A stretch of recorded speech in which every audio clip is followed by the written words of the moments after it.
From the biggest moments. Can you believe it? To gold medal championships. Sidney Crosby, the golden goal! It's your update on Canada's game. You're listening to the True North Ice podcast with Jacob Ewing and Caleb Schneider. Welcome to the True North Ice podcast, where we talk all things Hockey Canada and everything Canadian hockey related. As always, you're your host. My name is Jacob Ewing, joined alongside Caleb Schneider. And man, we're wrapped up really with the Olympics, moving on to some new topics. And what a topic to have, Caleb, in the midst of the NHL season. It's trade deadline this past Friday. And maybe not as exciting as years past, but still some juicy information. And today we're going through all of the 7 Canadian teams and giving them a ranking. But as always, Caleb, how are we doing today? You know what? Greatest time of the year. Sports are buzzing. Got the World Baseball Classic going. Trade deadline. I've been up on Twitter for the past 72 hours. Just watched the greatest hockey game of my life, the Lightning Sabres game tonight. Life's good, man. And I mean, there were some fun trades out there in the NHL, but when it comes to Canadian teams, like, take your pick. Best player to come to Canadian team, you got Jason Dickinson, Warren Foegele, or Victor Olofsson. Which, like, who are you taking out of those three? That's just off the top of my head. Those are probably the top three that come to Canada. Who are you taking there? Out of those three? Oh gosh. I mean, you two of them are just defensive guys, in Dickinson and Foegele, and then what? Who's the other one you listed? Victor Olofsson. I'm gonna go with Warren Foegele. I think. Of course, sense bias. Sense bias a little fair. bit, but Victor Olofsson's a Sabres legend, though. That's true. That's true. But just the fact that those are the big 3 names coming up north is. You know, maybe it showcases what kind of category all the Canadian teams are kind of in. I don't think there's there's not one team that's a front runner to win the cup this year. Maybe the Oilers. Maybe the Oilers. The Oilers and the Habs are the only two in the playoffs right now. The thing about Montreal, I wouldn't give them. I still would probably give the edge to Montreal at this point. Both teams suck at goaltending, but both teams probably have the lowest odds of all time. Yeah. So that's what I was saying. I don't think there's one team that is like a actual big contender. I think of Tampa. I think Colorado. I think of Dallas. For sure. I think if the only way a team that could squeak in, that could find themselves in a good playoff position would honestly, if the Jets can figure out a way to string a few wins together and find themselves on the Pacific side of that conference and on the playoff bracket, then that might be the only team I could give it to. If the Oilers can somehow stay in the Pacific side, which honestly at this point we don't know if that's going to happen. Yeah. Maybe, but I don't see a way the Habs do it. Sens are. I don't even know if the Sens are going to make the playoffs. The Jets are 4 points out of a playoff spot right now. I know. It's pretty crazy because they were in the dumpster a month ago. This Pacific Division is brutal. Yeah. Holy smokes. Yeah, if you are a team in the Pacific Division, you need to find a way to stay on the Pacific side of this bracket. Yeah. Because it's not a cakewalk, but no. You've got a 3-headed monster on the other side. So. Mm-hmm. Yeah, it kind of looks like, it's going to be a gun for, the Jets' only hope are making that second wildcard spot because, the 3 spots are already solidified in the Central Division. It's going to be Wild Stars and Avalanche. Yeah. They're ahead by 13 points. So they're going to be clinching soon. Yeah, the Mammoth are at 72, and they're they're up by 8 points on the Nashville Predators are behind them in the Central. And they have that wildcard 3 pretty solidified. And then after that, it's the Kraken at 67, the Sharks at 66, the Kings are at 64, and the Jets are at 62. So, yeah, I don't know. All very bad teams right there. Yes. They're all there's no way any of those teams find a way to win the cup. So, we'll see. We'll see where it goes. And really, this is probably the worst Canadian hockey's been in a long time, just based on NHL and playoff standpoint, at least. Well, 2 of the front runners to get the first round overall pick are both Canadian teams, so that's probably where it's lies right there. And when's the last time we've had a first overall pick in? I guess the Habs a few years ago. Never mind. But but we'll see. We'll see what happens. We still got around 20 games left for every team. So, But how about we get into this? How exactly do you want to do this? So I have we decided beforehand we're going to do a winner and a loser for the Canadian teams. Then I've graded every Canadian team's deadline, and then we've graded, the main focus of this episode will be grading every single trade that involves a Canadian team. Yes. So I've counted up 18. I have 18 trades in front of me. This is also, like, for listeners at home, this is after the Olympic deadline, or after the Olympic break. So Quinn Hughes isn't in this. Whoever else isn't. Like, those are, I forget about those trades. So I think they cut off, like, really the Panarin it's been the past trade. Week. There was the Panarin trade. That doesn't count. Obviously not Canadian involved either. But then you had the Olympics, and that's when things really start. So yeah, for sure. Well, it's been the past week. There was no trades after the Olympic break except a couple we'll AHL the swaps. freeze. Yeah. So. Yeah. But, like, after the Olympic break, teams can still talk, and nothing happened. So okay, it's been the past 4 or 5 days at this point. Yes. So. Okay, let's get the show on the road. Let's start. Oh, I really wanted to do south to north in Canada because normally we do east to west or we do west to east, but I'm trying to still find something that gives me the exact location because we can guess for sure, but, like, I don't want, you know what? And if we're wrong, we're wrong. Well, let's just, I'll just ask AI, list of teams. I really think it goes Toronto, Vancouver, Ottawa,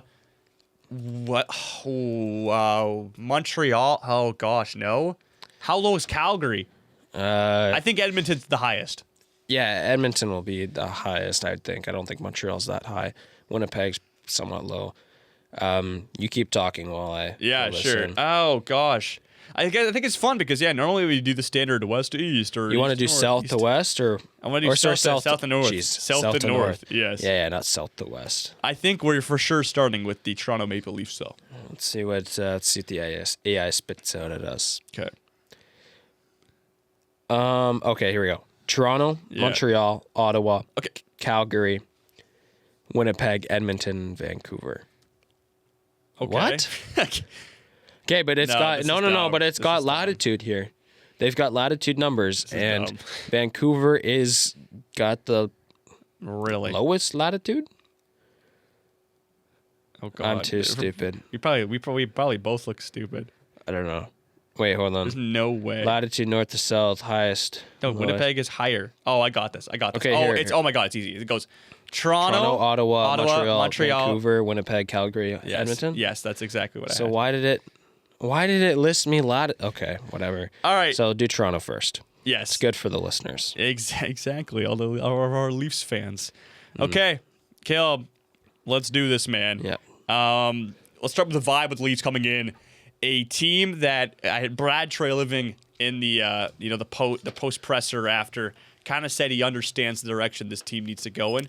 He kind of mentioned, it's hard for the fans to kind of accept it, but maybe not a full rebuild, but maybe definitely a retool. And I would say, I know they made 3 significant trades with the departures of Bobby McMahon, yet Scott Laughton and Nicholas Waugh leaving. Mm-hmm. So getting rid of 3 guys that they've they just acquired, like a guy like Scott Laughton last year. They got Waugh in the offseason. And Bobby McMahon, was he 2 seasons now with the Leafs? Maybe a little long. Is he homegrown talent too?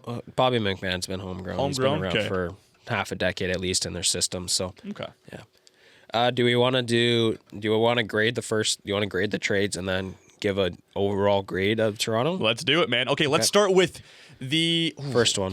Okay, Nick Waugh. Let's go. Okay, Nicholas Waugh. Here is the trade. It is with the Colorado Avalanche. So the Leafs give up Nicholas Waugh for a conditional first-round pick and a conditional fifth-round pick. Yep. 2027 first and a 2026 fifth. Yes. Okay, so early on, right? And I think this was actually a big deal in the trade deadline because it was an early trade the day before the actual deadline. And the thing is people were shocked when Nicholas Waugh got a first-round pick. I think that really showcased that the market, people expected it to be a buyer's market. Things were going to be a bit cheaper, but this set the tone early that it probably might be a seller's market here. Yeah, and I think a lot of us were surprised that Nick Waugh even went. Like, he wasn't on trade board. He wasn't talked about at all. It felt like it came out of left field, right? So, I mean, hey, I'm just going to spit out the grade right now. I think this was a great trade for the Leafs, especially someone coming out of left field that we didn't expect, someone that they got in the offseason for the rights of Mitch Marner. So the fact that you get assets back from that, you like big assets back from that, is a crazy good flip in my opinion. And I'm gonna throw it out here. And it's unfortunate that we did the Leafs first because I only have one A+, and this is the A+. Wow. This is my only A+. Out of all of Canada. Yeah. This is the first trade we do. I know. That's why I was hoping we didn't do south to north. But hey, I didn't want to blow the entire talk. Yeah, it's but okay. no, this is in my opinion, this is an A+. The best trade a Canadian team did, in my opinion. At least assets coming back. You get a first round pick. I don't know the conditions. I didn't write the conditions down. See if we can find that for you. But you get a first round pick for Nick Waugh. I mean, absolutely. It's just unfortunate because you set the bar really high, and then you have two unbelievably, I wouldn't say horrible trades, but poor trades coming back later on deadline day. But Nick Waugh is a good fit for the Colorado Avalanche, and they paid a steep price for it. So yeah. All right, conditions. First rounder, top 10 protected. If it does go under the conditions, goes to a 2028 unprotected. Yeah. Fifth round pick, it's just lowest of the three. They have 3 picks owned, and it goes to the lowest one. Okay, yeah. A+, Caleb, right off the bat. And honestly, I think I'm going to have to agree with you. Just the fact that Nicholas Waugh gets a first round pick, and it was because, and you could say the A+ also goes into the strategic side, maybe obviously not on purpose because no one can really predict this, but they get a big return early on in the trade deadline, and that's the benefit they do by doing the deal early. So yeah, for sure. That's you could clearly tell that the prices were higher. Like this was March 5th, so a day before the deadline, the prices were higher back than the day before. And then you see, don't want to foreshadow, but you see Bobby McMahon and Scott Laughton move out the next day. Prices dip. You would think. I know Nick Waugh's got an extra year and he's got a decent contract. $3 million. Yeah, he's got an extra year. He'll be around with the Avalanche next year. I still think Bobby McMahon would be a higher trade asset. Absolutely. Especially in this deadline, you have a cheap too. Very cheap. Especially you look out west, there's some teams like especially Dallas and Minnesota, they don't have a crazy amount of guys that can just forecheck, like not many F1s on those teams. Those teams you'd feel like there might be a bidding war for Bobby McMahon, and you might be giving up, like, I don't know if it would be a first round pick, but it's just you didn't get the same you should have gotten more for Bobby McMahon over Nick Waugh. And I think just Nick Waugh getting a first round pick ultimately is a steal. Yeah, and you also get the 5th. So it's not even like you just get a first. Right. Think about this this is a really good asset for the Leafs. Like obviously this is not this year, it's next draft. Obviously they can use it. Every team loves a good first round pick, but for some reason like the Leafs, listen, they're obviously not a good team this year, but they still have assets to potentially turn things around, and what it starts with is star players. And if Austin Matthews can find his game, same as William Nylander, this team could probably probably flip it around and potentially get into a playoff spot next year. So you could even use that first round pick as the retool and maybe add another asset like that, because that's how valuable a first round pick is. Yeah. So just the fact they can get this. The name of the game for Toronto this deadline was get as many assets as possible. Yes. You use them in the draft or you flip them next year, because unfortunately, I think we both can agree that they do need to completely blow it up, but you've got 2 all-star caliber brink of top 10 NHL players currently right now in Nylander and Matthews. Those 2 guys can turn around a year, and honestly, they're definitely, I think next year, unless they really blow it up, they're going to be a playoff team. So use those assets. They're going to find some crummy depth forward or depth defenseman with that first round pick next year and completely ruin their future once again. But it's a cycle. But they did what they had to do, and really, I mean, if I'm Brad Treliving, if you're not fired by the end of the year, I think everyone knows, though, is that they do need to blow it up. Like this team's not going anywhere. Matthews has got 2 more years, so. Okay, A+. I'll leave. I trust all your grading, so we're gonna leave it there, and I like that too. Okay, next trade. It was a guy they acquired just a year ago with the trade deadline, Scott Laughton, on his final year, making $3 million. Gets traded to the LA Kings, a team that is just, we won't get into them because obviously we're doing the 7 Canadian teams, but they just got to pick a direction. Like Anze Kopitar gets his final season, but I just find them weird. They just, I don't know, you get what I mean? The Kings? Yeah, the Kings. Yeah, they're an interesting team. It's feels like a Corey Perry replacement. Yeah. They trade off Corey Perry to the Lightning, get a second round pick for him, and then they pick up Scott Laughton, who's a probably a 4C on that team. Well, he's only effective if he's a 4C. Yeah, third round pick for the Leafs. That's all to get back. Yeah. That's tough right at the end. I mean, I thought we were doing chronologically, but Scott Lawton, like it was after I'm pretty sure it was pretty much right at 3:00 when that trade broke. Yeah, a second round or a third round pick is pretty lackluster. I think once again, if they did it a day before, maybe that's a second round pick. Maybe that's a third and a fourth. You know what I mean? So I don't know. What do you think? I mean, it goes to show that, listen, they trade two centers that probably could play around the same place in any lineup, depending on the team, obviously. And they go from a first and a fifth to just a third round pick just a day later.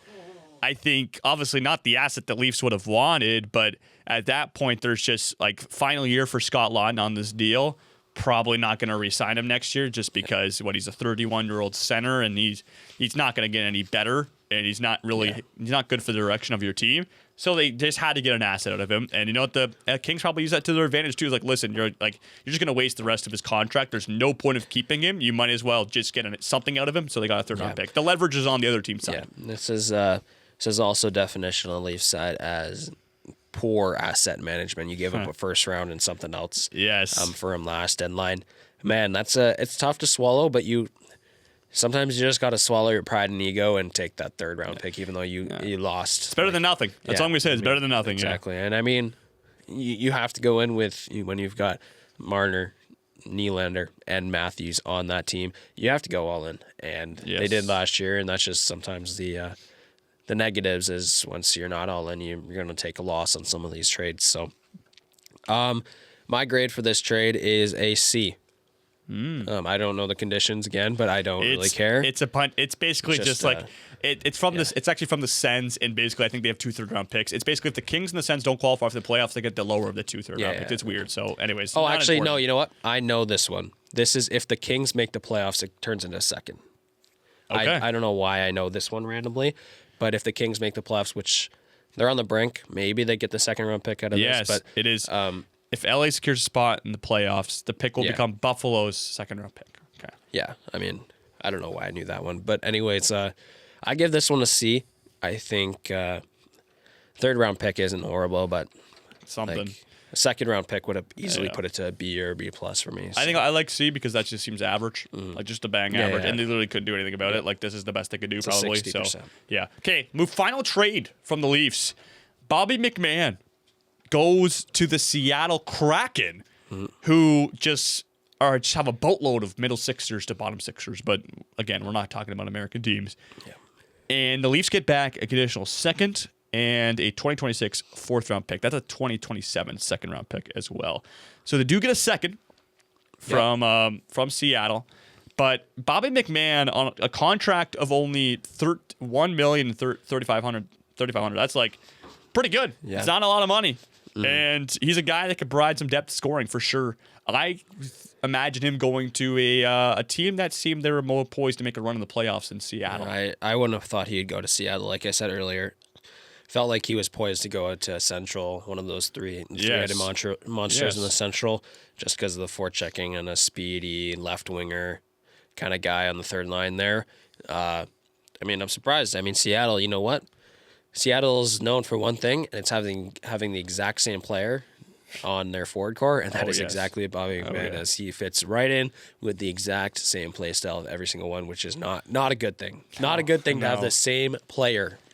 There's too many of them. Your top 9 is the exact same. They need a two-way, but I mean, Bobby McMahon isn't the biggest two-way guy, but he's a physical, and he does play the defensive side. And you know what? Does this make sense if he doesn't sign in the offseason? For the Kraken, no, it does not make sense because I don't think the Kraken are making the playoffs. I don't have the standings. I have the standings. I'll pull them up right now. The Seattle Kraken currently sit. They are not in a playoff spot. Well, they are in a playoff spot. They are. They're in the second wild card. Second wild card. I don't know if they'll hold on to that, but like that, the Kraken, man, the Kraken are unbelievably weird. But to focus back on the Leafs, I mean, a second round pick isn't bad, but you need the. Like from what the start of the week, it sounded like it was going to be a first round pick. Yeah. There wasn't many. I mean, it's unfortunate that some of these guys with some length on their contract did get moved, because that was kind of the whole name of this deadline. There's a lot of guys with length on their contracts. If those guys didn't move, this is for sure a first-round pick. But shockingly, teams went for guys with length on their contract, which is weird, or term on their contract is what I should say. Well, we just talked about Scott Lawton, 2 guys in the last years of their deal. He only got a third, and Bobby McMahon gets a second and a fourth. Bobby McMahon has a bit more offensive upside. Also, much cheaper, only making just over $1 million. Yeah. So I think that played a big factor too. And not that Seattle, I don't think, is close to the cap, but like needing to limit their cap because of it. But I don't know. I think it's just weird from the Kraken. But they've got a weird roster construction. Very. They've had Shane Wright's name out there for a while now. I'm surprised he didn't get moved. Just very interesting. That would have been a nice return to get Shane Wright, but obviously he'd be worth way more than that. To circle back on your point about re-signing him, Bobby McMahon is probably going to be anywhere from $5 to $6 million by 3 to 5 years. Come this as a UFA, would not I'm sure make sense for Seattle long term. I think if I'm Bobby McMahon too now, I think now that you're on a playoff team that's kind of in the mix, you have a good 20 games down the stretch and have a decent playoffs, that could easily turn into $7 million, and you just hit the UFA. 5 teams are after you July 1st.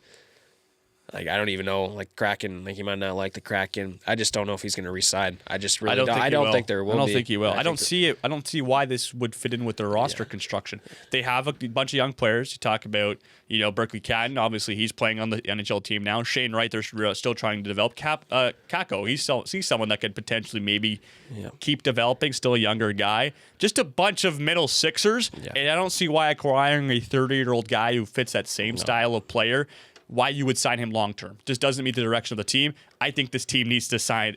I think if we're being all honest with the Kraken, they need a top line player who could play with Matty Beniers. That's what they need. That's what I would say. They need a Gavin McKenna. I mean, you can embrace the tank, sure, but no. I think the Kraken they made the playoffs in 1 year. Did they get to the second round? I don't think they did. Was it the seventh? Oh, they might have. They played Colorado in the second round, I think. I don't know. I could be wrong. And I think they pushed them to 7 games. But that's the worst thing that happened to the franchise, which is crazy to say. Going to the second round is bad because now you're just building off a crummy team with a horrible roster construction. True. I was like Jordan Eberle, like he was pushing 70 points that year, I believe, too. So, and their goaltending's weird. But no, the Kraken are weird. But for the Leafs, man, if they should have gotten way more. I think a first-round pick was imminent to start the week, and you're ready for the grade. Yeah, let's hear it. Let's do first of all. I'm gonna repeat everything that came in and out. Yep. So Leafs, they give up Bobby McMahon, Scott Lawton, and Nicholas Waugh, and in return they get the assets of a 2027 second round, a 2026 fourth round, a 2026 third round, a 2027 first round. I was going to do Bobby McMahon's trade fifth first. round. Oh, okay. Let's hear the Bobby McMahon trade first. I was just going to do Bobby McMahon, just the trade in general for the Leafs. My first and only D. I gave it a D+. So you give it. My question is, you give it lower than the Scott Lawton trade. Yeah, Bobby McMahon is way more valuable. Bobby McMahon is a first-line player on this Leafs team. Scott Lawton is a 3C. Bobby McMahon, like I've said it multiple times, there had to be a big market for them. If you were to flip the Nick Waugh and the Bobby McMahon trade and flip them, if you traded Bobby McMahon a day before, I think he's getting a first-round pick, and they waited. They waited too long. I think that's what it comes. That's what it sounds like. Yes. And then now, as you mentioned, for the Leafs in general, grading. The entire grade here. Let me see. Ultimately, I don't think it was as bad as what people said, so I go with a B+. B+. You listen, hear me out. I know you wanted to trade OEL. There's a few things here. First of all, OEL's got term. You can most likely, I don't think he's going to lose much value come the draft, and they gotta move him at the draft at this point. I know he's still got 2 or 3 years. But listen, you get rid of Bobby McMahon, which you had to do. You get rid of Scott Lawton, you had to do. And then you have an unbelievable trade, in my opinion, for Nick Waugh. Like, who thinks Nick Waugh would get a first-round pick? Now they've got a lot of cap space. It looks like they've got 10 mil. So they can play around with that in the off season now too. Now you also don't have to have all these stupid talks about re-signing Bobby McMann for $5 million because he's gone. There's no point. There's no point of signing him now. You can play around. You can have fun at the draft. You can. You've got stuff to move around, and you got rid of those 2 UFAs you needed to, and you can just revisit in the offseason some of these trades, and you can look at. I think it opens up the options for moving some bigger pieces if you really want to. Like they've got a lot of options. Whatever this next 20 games brings out, if Matthews isn't happy, you can completely tank and blow it all up. If there's still hope, you can move forward and just call it a retool and be back in the playoffs next year. Yeah. I ultimately give it a B+. The only thing is, though, but the not trading OEL, I'm just looking at his production over his whole entire career. He's got 35 points so far in 62 games, yeah. That is almost, that is the most points he's had. And he's had more points in every single season. This season, he's had more points in every single season since 2018. Yeah. So, like, he's having a pretty good year, especially at the age he's at. I'd have to think, like, this might be the highest. This is probably the highest his value will be for the rest of his career. And I understand that because, I understand that you wanted to move him right away, but come playoffs, it just... I think you're still going to get the same amount for him. So I think draft right now didn't really matter. I think it might have been hard. He still got term. You wait until the draft, you got a lot more time. I think it's ultimately, I think they're fine. So okay, B+ for me. Unless like do you agree? Would you go C here? I wouldn't go with C. I think I'd hover around a B. Okay, just because I like that Watt trade for sure. Yeah, I know we've got some. And also not like I think there's other aspects other than just the quality of the trades. I think a team committing to their direction is also good, and I like that the Leafs didn't try to consist of the theme of maybe staying the same and kind of crossing their fingers that things will turn around themselves. Yeah, they recoup their assets, which any a good NHL organization, obviously assets are important to keep cycling through. Yeah. So okay, the last point I have on the Leafs is now that they moved these 2 guys from the forward core. Or 3 guys, sorry. That opens up a spot for Easton Cowan to have a full-time position on this team now. Jacob Quillen, which I think I don't understand how people are high on this guy. I think he sucks, but you give him time to play, probably a top 9 time of ice there too for him. So you open it up for some young guys. Unfortunately, those are probably their only 2 guys in the forward core that you have. Yeah. You open it up, and ultimately, I think it was they did what they had to do. So. Okay. Busiest team in Canada as well, I believe, during the trade deadline. Is that correct? Maybe the Flames. The Flames. Second busiest team. Toronto Maple Leafs. The Leafs. I don't. Let me see here. I've got. No, it got to be Canucks. I've got 5 Canucks. 5 Canucks. 5 really? Canuck trades. 2 Oilers. 2 Jets. 2 Sens. So no Canucks. Okay. Flames made 4 as well, I guess. So okay. So third. So third. Still busy though. Yeah. Two team or one team didn't even do anything. So it's kind of boring. Yeah. True. We'll get to that team though. Okay. Final thing on the Leafs. Final thing on the Leafs because we need to move on. Thoughts on TSN's mock draft where they move from 8 to 1 and get the first overall pick in the NHL draft? That was great television in my opinion. Yeah. I think, man, if that actually were to happen, oh man, they'd be nasty next year. Oh my gosh, it'd be stupid. Yeah, would there be outrage or cheering from the what would be the vibe in the NHL world if the Leafs got the first overall pick this upcoming draft? The vibes would be high because the Leafs are not selling out every game. Now you get the first overall pick, you're a contender once again, or you should be a contender with this first overall pick. Vibes have got to be high. You're getting some good revenue. Sportsnet's making more money. Well, that's in Toronto though.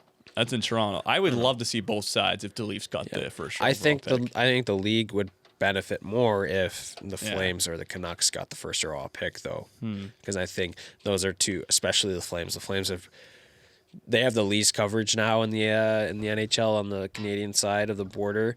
The Jets even have more coverage than them. They are losing I wouldn't say they're losing, but they're not gaining any fans. And the Canucks, they have more coverage just because they've got a lot of Swedes on that team. And there's a market. There's obviously there's the market. more of a market. So, there's more of a market in Vancouver, but one of those two teams, Flames, Canucks, they need it. There's a gap in the market, and that gap is a first overall pick. So it would make if they were able to get it, that would make dreams come true. So bring a lot of fans back. Not bring a lot of fans to, it'd bring a lot of fans back. For sure, yes. To the organization. Okay, let's move on from the Leafs, and we're doing south to north, so let's go north to the nation's capital, to the Ottawa Senators, who made a pair of trades.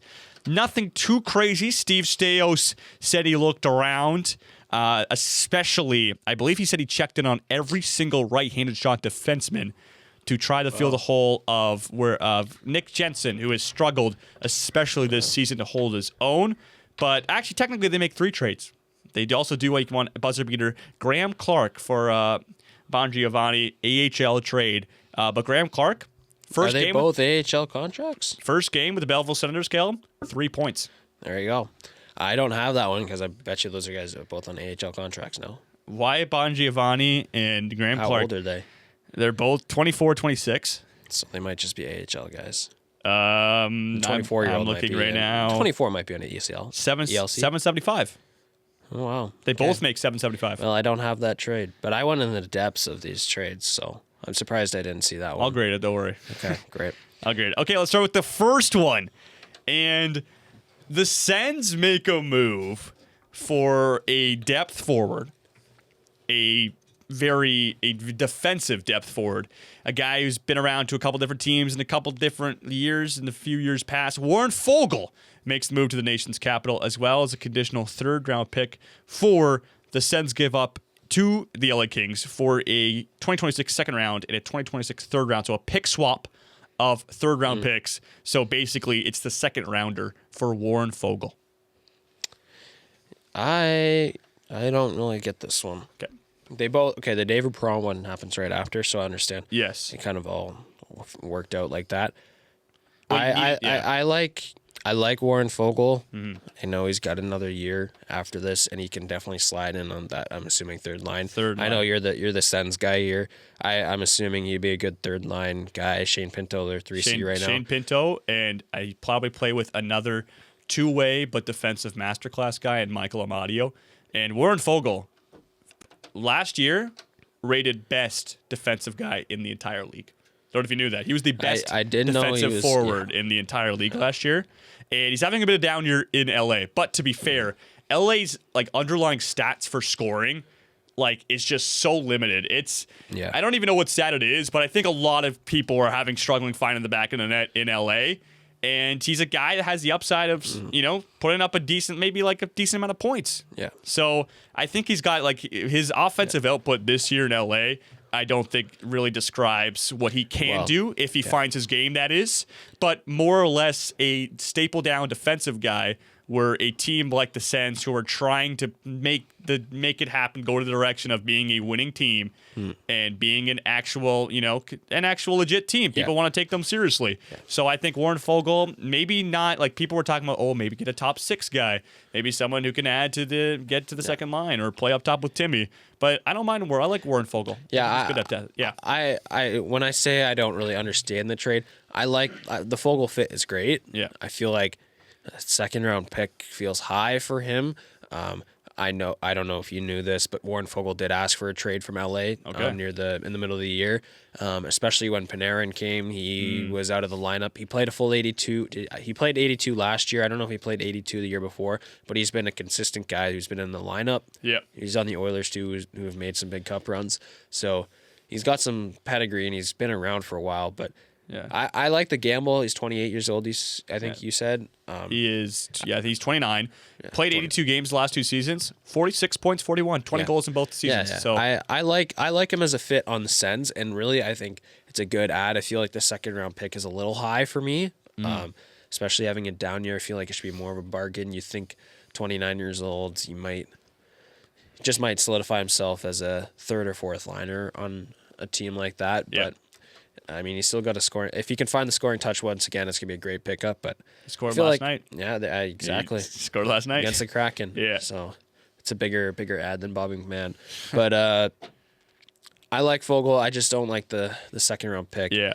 I understand. I do like the moves that the Sens ultimately did, where they move out Perron, who's been out injured too. Yes. And you give Fogle kind of that kind of third line spot. You could not keep both because when they made the move for Fogle, that's too many depth NHL forwards. For sure. Because you have a guy like Stephen Holiday, who was also held out of the lineup. He was a healthy scratch. And honestly, I think people were thinking he was going to get traded because he was a healthy scratch for the game, I believe, on trade deadline day. And people were like, oh my gosh, we're going to move our only kind of prospect guy, young potential NHL player one day, which he's going to grow into be. And there was just too many.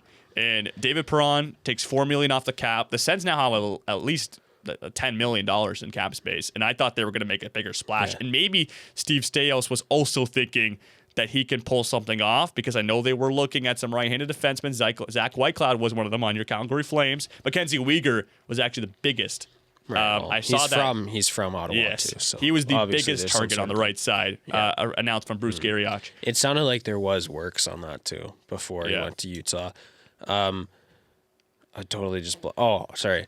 Too many NHL guys, too many depth NHLers. Yes. You said, there's too many on that team for a team that's too mediocre. You need to be flipping guys in and out. Yeah, well, get some younger players in there. It's just asset management, like we've talked about, right? You got to get something. You got to change. You got to change something up. Like they're not in a playoff spot right now. Obviously, they're close, but if you're not out and it's not working, you gotta have room to have some guys flop in and give them a shot, right? So, I ultimately this Warren Fogle, I feel like it's a steep price, but I really like the mindset and what they did. So ultimately, I give this Warren Fogle trade just based on assets, not based on the roster construction of the team. I give it a C+. Okay. That's about it. I like that you get a third. Like, really, I don't know the conditions of the third round picks, but basically, it's about you get a swap. Yeah. The Kings are going to get the better pick. Yeah. I think the Kings did very well on this trade, but I give it a C+. And then can we just move to David Perron? Sure. Actually, I just want to mention that second round pick the Sens gave up was the second round pick they got in the Josh Norris trade. So it ends up to be Dylan Cousins and Warren Fogle for Josh Norris. Okay. So, let's move on to the David Perron trade. So this was announced pretty much immediately after. You know what? To be honest, like obviously you already mentioned it, I'm a big time Sens fan, and obviously David Perron's been out of the lineup for a while with an injury. And I didn't expect him to get moved, but I understand it. He's a guy that's been, like, he's had moments in the middle six, but a lot of times he finds himself in the fourth line. He has his moments where he looks phenomenal, and he chips in, but he's an older guy. He's 37 years old. He looks slower, fatigued, sometimes can't keep up with the pace the Sens, like the really constructed, tight game the Sens trying to play on both sides of the ice. And they flip him for a fourth round pick in 2026 to his old team in the Detroit Red Wings. Yeah. I really like the fit for Detroit, but like also you look at the contracts of Fogle and Perron, you're saving $500,000 million there. $4 million is tough to be a fourth liner. I think in this day and age on this Suns team, I think it's tough to be taking that hit. Yeah. So I ultimately, it's good that you got him out in fourth round. Like I think, would you have taken a seventh round for David Perron? Just curious, just hypothetically, would you take that? I think you needed to trade somebody when you got Fogle, right? Yeah. And should have been David Perron. Probably he's on the last year of his deal. And but I'm just saying return-wise. Return-wise, I mean, like it kind of came out of nowhere. Like to be honest, you'd have to trade somebody, and if the only thing we could get was a seventh, I'd probably say yes. Just because I just think out of the players available to trade on that fourth line, obviously Fabian Zetterlund's a guy who plays for some reason on the fourth line consistently. You have Lars Eller who's down there, who I think. I feel like Lars Eller is just a guy perfect on the depth center role. Could play this fourth line center, or it could even be a healthy scratch. Stephen Holiday is just he's our best rookie, to be honest. Like he is the only piece of all right rookies and potential players we have in our draft class on the forward side. That is, so he's kind of hard to trade, and then maybe like Nick Cousins, but you're not trading Nick Cousins. He's really good in the locker room. People love him, and he's just a guy that just sometimes he looks like one of the best players in the league, and at other times it's just totally unnoticeable. So that's fair. He's so hit or miss. So I think David Perron was the right guy to trade, and I would trade him for a seventh round pick if we had to. Yes. So it's a bonus that you get 3 rounds earlier and a fourth round pick, and ultimately once again. I'm going to give the Sens a C+. Obviously, you bump it up if you get a third rounder. Yeah. You bump it up if you can make it just a bigger trade. Maybe you get some sort of prospect back instead of a pick. Do you think this voice crack? Do you think the Sens would have rather just get a depth kind of forward back from the Red Wings? Because I think there's a way David Perron's on that third line on the Red Wings. Maybe you can find a fourth liner that would slot out of their lineup. Would you rather a swap like that or just take the pick? Perron's a UFA this year. The thing about it is Sens don't have many draft picks at all. Right. Our draft stock is terrible. Or the Sens draft stock is terrible. Yeah. And if they do accumulate a bottom six player in that trade, then I kind of think you just put yourself right into the scenario of having too many NHL bubble players. Unless you're going to get a guy who is either going to be like healthy scratch every single game. Sure. Which you don't want. Who was that? Who was out for 20? Oh, Ole Mata of the Flames. Sure. Out for 20. Ole Mata was out for 26 games, healthy scratch. Yeah. So something like that. But so I think the lineup's set. There's no room. Especially with Warren Foegele, obviously acquiring him, they understand where they want him in the lineup, and they have a spot for him. Yeah. I don't think if you would acquired a bottom six forward, that maybe I would look for a defenseman. We really wanted a guy who could play kind of that second pairing right side, which I don't think you're going to get in return for David Perron. You're not, but maybe you could get another depth defenseman. I think they would have rather the depth defenseman over a depth forward. And maybe even bring back someone like Jacob Bernard-Docker, who's a right-handed shot on the Detroit Red Wings. So, that's fair. But he's younger. I don't think they would have been. Bernard-Docker's not played a lot there. He's been in the AHL, I believe, a lot. Yeah. Two quick things. Yeah, I mean your draft picks that you have in the next 3-4 years, honestly, not as bad. You haven't torn it up like some teams really have. I mean, you don't have a first and a second this year, which is fine. But you still have a first and second next year. You got 3 third-round picks this year, so maybe you use that you can find a depth guy, or you can flip at the draft and get a low second-round pick this year. Flip those picks to next year. Yeah. You've got a lot of. I think you still have a lot of options. And the other thing is unless there's been more news that's come out, Jake Sanderson did just get hurt, so it's ironic. I know he was hurt. He got hurt after. I haven't seen any news. Terrible. I haven't seen anything. Travis Green said he'd update the team today. Still haven't heard anything. That's not good. When this comes out, if he's out, it's over. I don't want to say it's over, but it might be over. It would have been nice to have a Mackenzie Weegar. Yeah. It's going to be interesting. And you know what? Also, though, big thing, Tyler Clevin doesn't get suspended. He just gets fined. So that's good. I don't know if you saw that today. Tyler Clevin hit a guy in the head. Gets fined a maximum $5,000. Oh, I did see the fine, yes. But he does not get any suspension. And especially if you have Tyler Clevin and Jake Sanderson go down, and that's 2 guys on your left side, that just leaves a massive hole. And all of a sudden you're calling up Lassie Thompson to come and play some down. Maybe Donovan Sabrango. So, oh, wow. Yeah. Those are throwing back the times. Lassie Thompson. He's been around for a while. I'm surprised he was with the Sens, and he went to La Liga, I think, and now he's back with the Sens. That's awesome. He's been it was like 2021. He was a rookie. I mean, he made his first game. And then Donovan Sabrango has been around for a bit too. Wow. Throwing back the clock. So ultimately now, as we move into my general notes, my grade do you want to run down what the Sens did? And yes. All right. So the Ottawa Senators, Graham Clark for Wyatt Bongiovanni. Sure. Don't really know much about Graham Clark. That trade. I'm going to give Clark scored 3 points in his first game with the Belleville Senators, though, who are terrible. So I'm going to give it an A+. So. Okay. I don't know. I don't know much about it. It's an AHL trade. No, what? Why? Well, he's younger. I need to see. He's younger. Who's the guy that they gave Wyatt Bongiovanni. Let me see. I don't like 25 points in 54 games this year. That's okay. They're both UFAs at the end. This just feels like I don't know. Whatever. Who knows? It's whatever. Okay. I will give it a. He's younger, so I'll give him a B-. Nice. There you go. Nice. B. There you go. B. B-. Okay, run us down what they did. All right, the Ottawa Senators acquire the best defensive forward in hockey, Warren Foegele, and give up a second-round pick, and in the trade, a third-round pick swap between the two teams. As well, they trade away David Perron and get a conditional 4th-round pick this year. And once again, as I give my grade of the overall deadline, it's not just the trades. Obviously, if we're just doing the trades, it'd be C+ because they both got C+. It's the direction and what the Sens did, and ultimately the bigger goal direction wise. So in the end, I give the Sens a B-.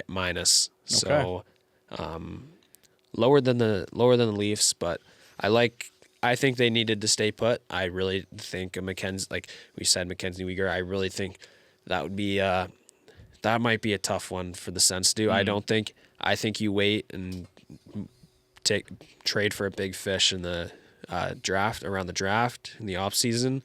I don't think the Sens should have went and got a big guy that would like that, have a lot of term left on that guy's contract, and they'll regret it in a year and a half. I mean, they've done it. It's been they're pretty familiar with those types of trades. Exactly. Think of Alex DeBrincat and Jacob Chikrin. Yeah. So I didn't want to see a repeat of that. No, and they needed to stay put. They're right in the middle, and I don't want to say a throwaway year, but we're getting pretty close to. I wouldn't say mediocre. It's only been 1 year where you're kind of dead middle. Mm-hmm. They were third in the Atlantic last year, right? So no, we were wild card. Oh, you did? Okay, you were third. We were for a long first time. wild card. Okay. Anyways, I think stay put. Jake Sanderson's getting pretty much to the top of his prime. You got a number one defenseman there. Yeah. I think you need another game breaker, and I know it was supposed to be Alex DeBrincat for the longest time. If you can find one of those, Robert Thomas in the offseason would be a big get. Well, I don't know about Robert Thomas because he's a center. I think our centers are defined. Jacob. Yes. The Colorado Avalanche have Nazem Kadri as their 3C. I would be totally fine if you have Dylan Cousins as your 3C and you move Shane Pinto to the top 6. Okay. You can never have enough depth. True. So true. I think a Robert Thomas 2C or 1C. No, Timmy Stu is our 1C. That's confirmed. I don't get how Stützle still is regarded as a center. I think he would be a better winger at this point. He's a fortified center, dude. Did you ever I know, he's but got a pure 200-foot game. I know, but he throws around the body, and he's as talented as anybody in the league. So, okay, whatever.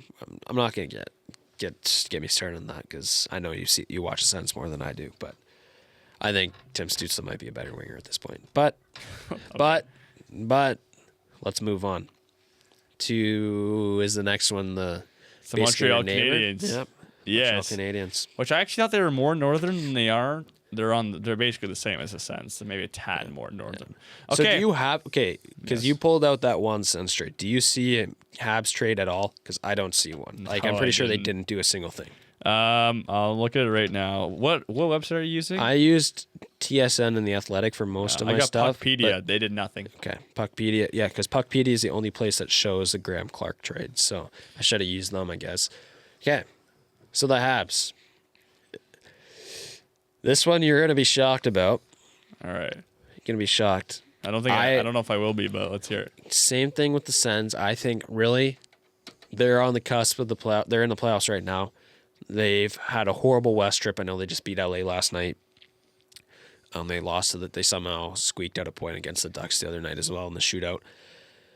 I really think the Habs needed to stay put, and if they wanted to go after a big time player, it would be Robert Thomas. Mm-hmm. But I think Robert Thomas would be the only kind of fit. But the thing is that this Habs team, if they're not good enough to make the playoffs with the guys on the team right now, there's no point to go and find a big guy like Robert Thomas. Like Robert Thomas is kind of the only guy I can think of right now. Because they need a center. If they needed anything, it'd be a second line center. Yeah, I don't think you can keep Phil Deneau as a 3C. You can move guys around. I think you, as the Habs, you did not need to get a big fish. If this team is not good enough to make the playoffs with the roster they're with now, so be it. Do not waste a ton of picks and prospects right now to get a guy with a lot of term. Think about it in the off season. It's probably going to be easier. The cap's opened up in the off season. There's going to be less stress, and there's no deadline, right? There's no deadline to make this deal.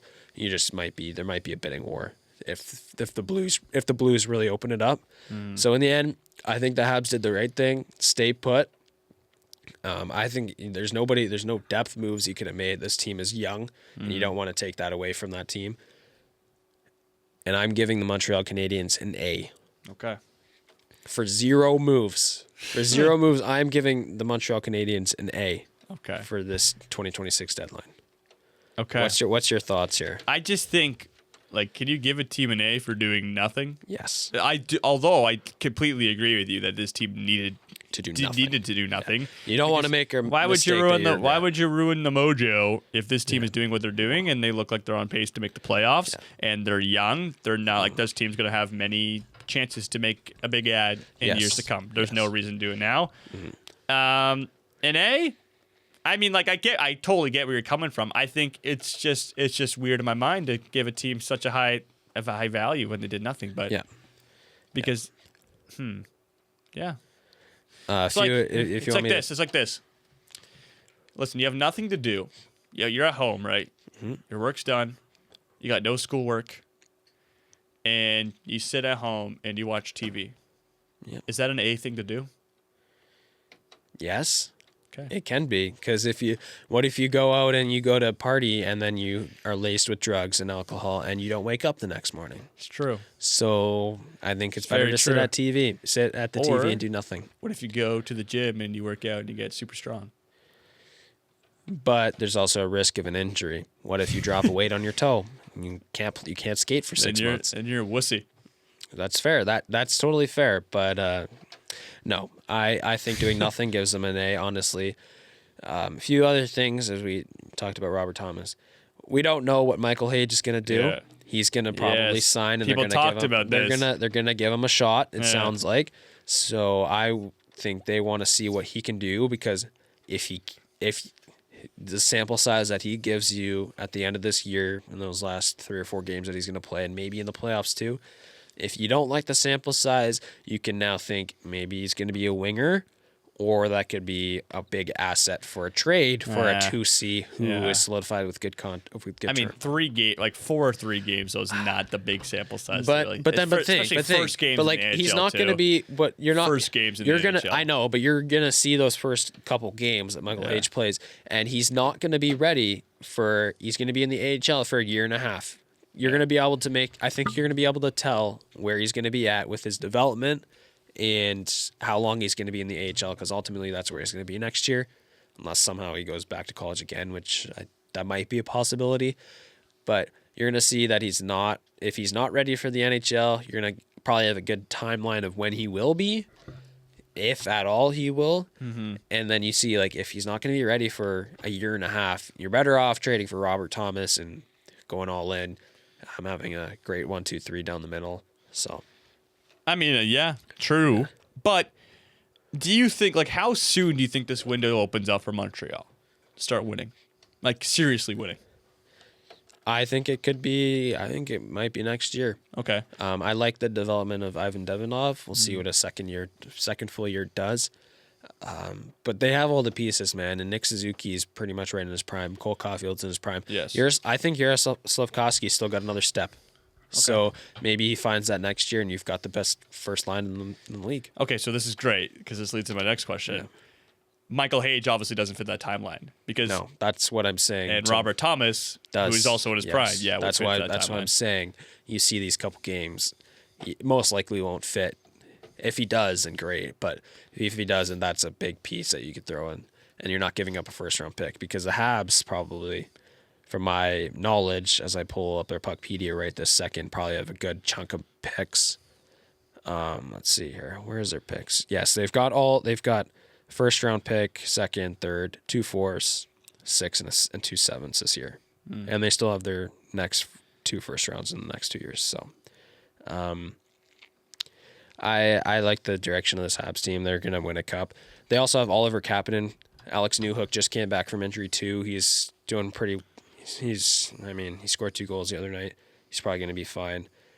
I think the one thing as the Habs, you look at goaltending, I think Jacob Fowler in the end is probably going to be their goaltender. Does he fit this time frame though? I think he does. I think he showed in the emergency, he kind of like save our season, kind of goaltending situation they threw him in, I think he's going to be good enough in come next year, maybe even this year. Yeah. And then you look at like the only move that maybe I would have done is Patrick Laine, try and ship him out. But this is his last year. I don't think there's no point of giving up anything for him. So Okay, hear me out.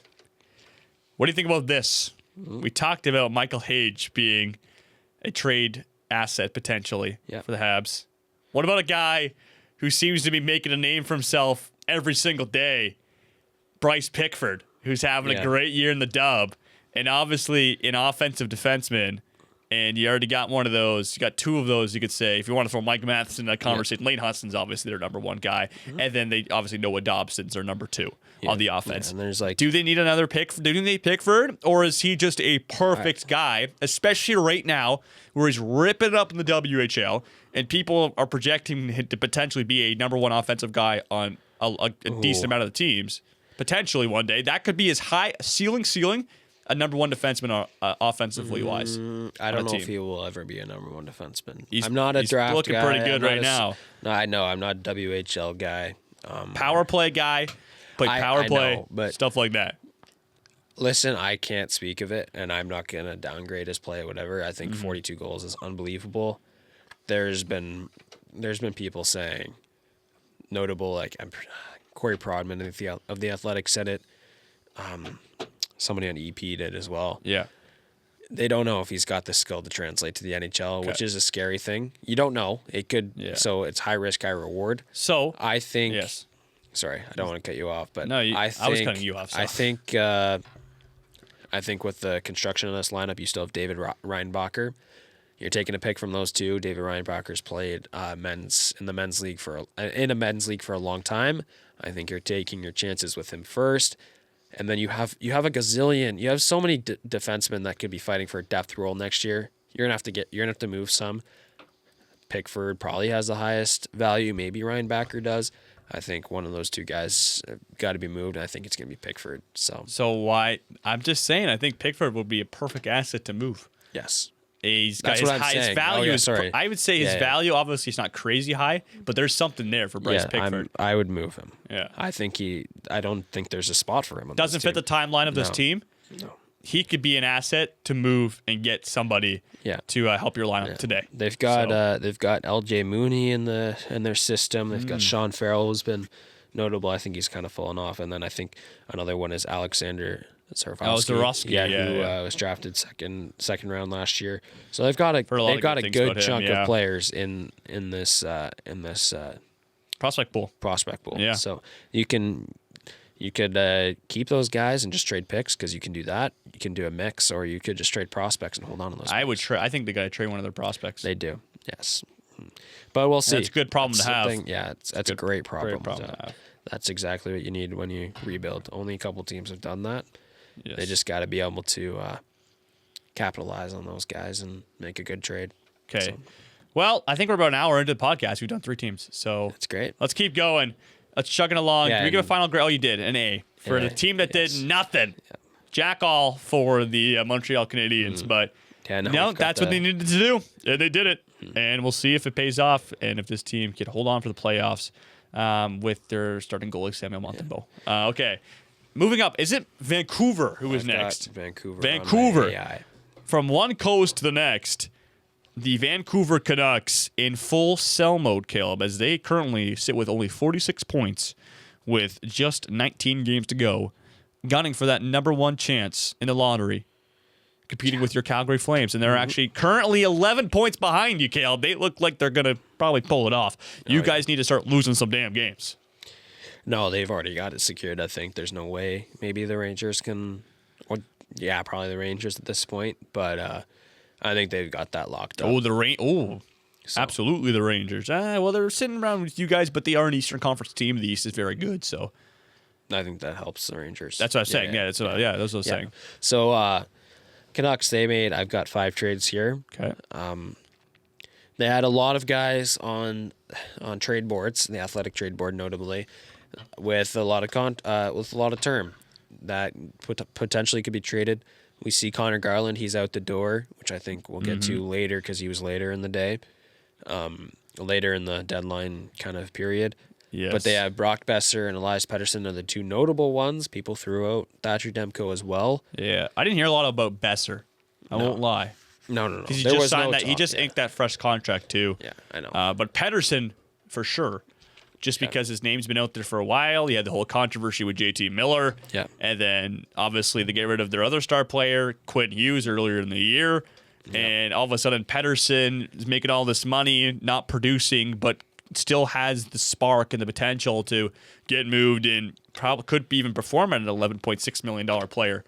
So, yeah, they don't move him, though. And we'll start with, I think this was the first trade really to get the whole deadline going. If I remember, if my recollection is correct.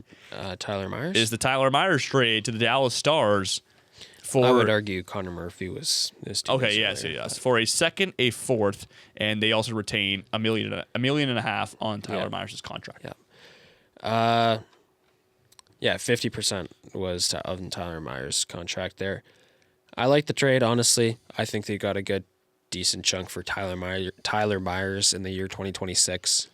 Tyler Myers is 36 years old. 6'8"? Yes. Tyler Myers is 6'8"? That can't be true. He's known for being tall. I didn't know he'd be 6'8". That's the only thing Decent, Tyler... Yeah. I know. Decent pickup for the Stars, depth defenseman. He's going to be rough and tough in the playoffs. You got a second-round pick, man, for Tyler Myers.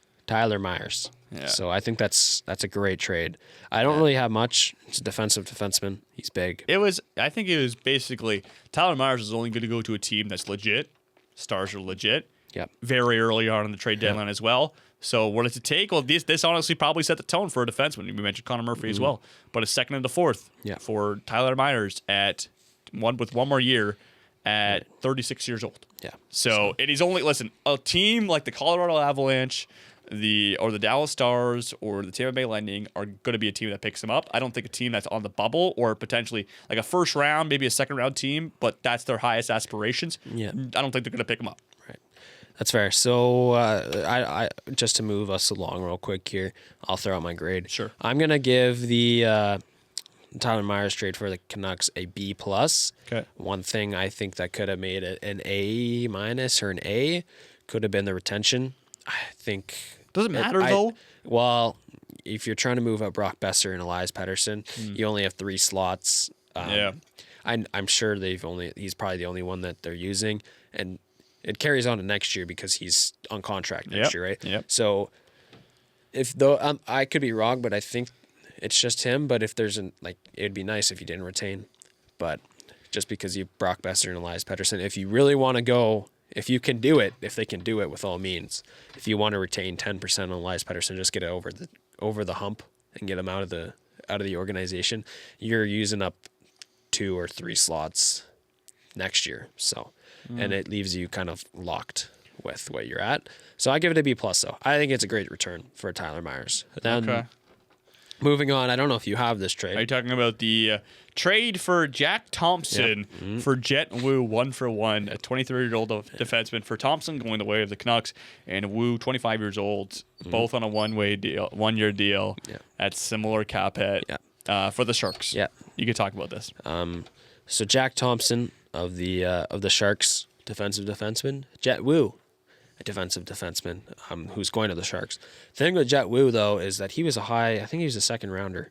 So I think, and the thing coming into the draft, second rounder 2018, he was not supposed to be a defensive defenseman. He was supposed to... he put up a point per game in his draft year. Yeah. Or pardon me, with the Moose Jaw Warriors. Yeah. 66 points in his last year in the dub in 62 games. Actually, his second last year in the dub, so... I believe he won a Mem Cup in there as well. So he's done some work for Abbotsford and the Canucks. He just didn't have any. He couldn't find the NHL experience. He just couldn't get in the lineup and find a sustained spot. I don't think he ever played. No, I don't think he. No, I don't think never he's made an NHL debut. No. He's I'm been looking called. right now. He's been called up once this year and did not play.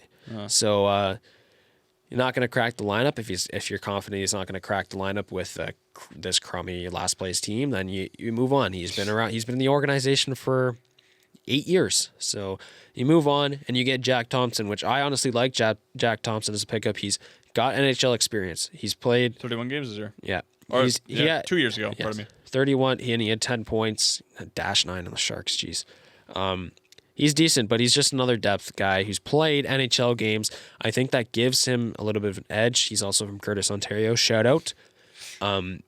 Jack Thompson might be able to play meaningful. He might be able to play 10 minutes on the third pairing, just fill up time. Maybe. Whereas Jet Wu, I don't even know if he could do that. So No.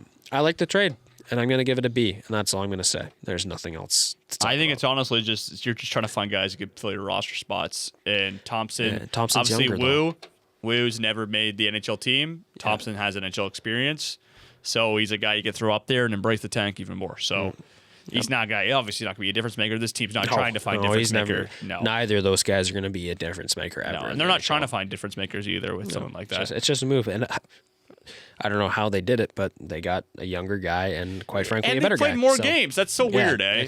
It's weird that they do it, but you got to move from Jet Wu, or I don't know why a team would want Jet Wu. And the thing about the Sharks is, I guess they were just done with Thompson. He played 2 years ago, and then now he was down with the Barracuda this entire year. So just I don't know, get a refresh. Wu, you mentioned a bit of upside on the offensive. Maybe they try to embrace that and maybe they see something in him. Yeah. All right. Okay, let's move on to I'd say the biggest trade definitely the biggest trade from the Vancouver Canucks. They get rid of one of my favorite players in the league. I'm not gonna lie, I love watching Connor Garland. Trade him away to another team in the East that has been on the bubble trying to make the playoffs, the Columbus Blue Jackets. In return, the Canucks get back a 2028 second rounder and a 2026 third round pick. Yeah, I'm astonished. It's crazy that you signed the guy for next year and you trade him away, which honestly, and you gave him all the trade protection. I don't know how it works like that, and I don't know why. I don't know. It's just it's weird in my brain. He's got all the trade protection in the world next year, but he's got none right now on the contract he's on. It's tough. I know Canucks fans like Connor Garland. He stuck around for a while. He was he was one of the pieces in that OEL trade a long time ago, I believe. So he's been around. Yes. He's been around for a long time, and it's a tough one. He's a good player. He was on that 2022 team where they went to the second round. He's a good player, but listen, is he getting $6 million next year? He is. Yeah, you get out of that contract. Whew, that's some great work in my opinion. I think that's not a great contract for Connor Garland. I don't. You don't think he's worth $6 million? I think he could be worth it, but on this Canucks team, no way. Like he's never ever going to play up to a $6 million contract. So you move away from that without retaining, and you get picks back. Like I'm surprised. The Jackets. Like I'm surprised the Jackets took this. 30 years old too. He's starting a 6-year deal? Yeah, 6-year deal. Yeah, I think the theme with this deadline we said earlier is players with term got moved. A lot of players with term who I think had poor contracts. I know the cap is growing every year. I don't know if I hate the contract. The thing I hate about it the most is he's going to be 36 years old when it's done. And that's the thing about Connor Garland, like he doesn't put up bad numbers. He's at 26 points this year in 50 games. Like that's half a point per game. But he's at the age right now where he's probably not. Those numbers are not going to go up. And $6 million when he's 36 years old, and he's only putting up half a point per game as it sits right now on a very terrible Canucks team where he's getting top line minutes probably. He's probably a third or fourth liner on a. I wouldn't say contender. Fourth. I like a third. I think a third liner. I think he's got scoring potential. Also, he's very tenacious. He just seems to find the perfect places on the ice all the time. So yes, but a third liner on a decent team, $6 million, right this second, like next year, that's tough. But then also in 6 years from now, the cap's going to be way bigger. Yes. According to everybody, it's going to be way bigger. So I don't think it's going to be tough to eat. But you get out of that contract, and that's a big one to just get out of when you're rebuilding. Like, there's no point of keeping him around. You do him a solid, get him out of there. And Columbus is around the playoffs this year. Yes. Going to be, I don't know what Columbus is going to be in 2 or 3 years from now. I think, well, they obviously think they're going to be around the playoffs for a while. I don't know if they will. But you do him the solid, get him out of there. You get him out before the trade protection stuff kicks in, where you can. I think is it just a full on no move clause? I'm looking. I can't find it. 10 team trade list or whatever. You get out of that, and you get a second no move clause. No move. Holy yeah. Which those are pointless at this point. And then after, pardon me, sorry to cut you off. After 3 years, it moves to a 15-team no trade list. yeah, so it's weird. I don't know. You get out of that contract, you get a second and a third round pick out of it. That's great. Yeah. In my eyes, I give this one. I can agree with that. I can agree with that. Yeah. I give this one a B plus. I think you get those assets for Connor Garland. You get him out of that contract. Now you're only eating Brock Besser, Thatcher Demko, and Elias Pettersson. Yeah. You're looking good. And the thing about it is, like, obviously this Canucks team's going to be completely different in 3 years. Yeah. Like, for sure. If they decide to keep Connor Garland, like, obviously if they set him for 6 more years, they vision him as part of the future on this team. I think they vision him. I think the vision is yes, but on a playoff team. That's what they thought they were making the playoffs this year when they signed. Yeah, I know exactly. But yeah, and obviously the whole dismantling of this team has led to them to have a decision that he's got to go. And it makes sense because if they decide to keep him, even after the disastrous of the season, he just seems like an outlier in 3 years. Well, yeah. Like when the rebuild is wrapping up in 4, 5, 6 years from now, we don't know what $6 million is going to look like in the cap, but you're having him around. He's going to be a plug. He might not even be playing. He might not be on the roster. Like he might not make a roster like honestly, that. So in 3 years, like obviously he was big in the fan base now, but if you keep him, then he becomes a staple in the lineup.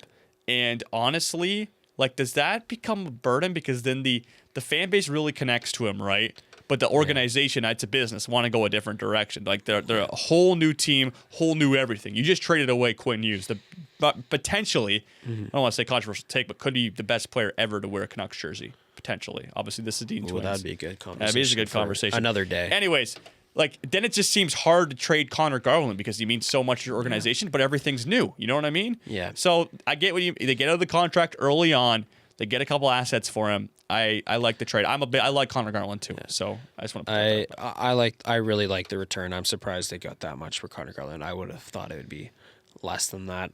I didn't think they'd ever be in the situation where they're getting future considerations back and shipping out a pick, but a second round pick and a third round pick, that's good business. I mean, you get out of that bad contract. Did I say B plus? I think I did. Okay. Yeah.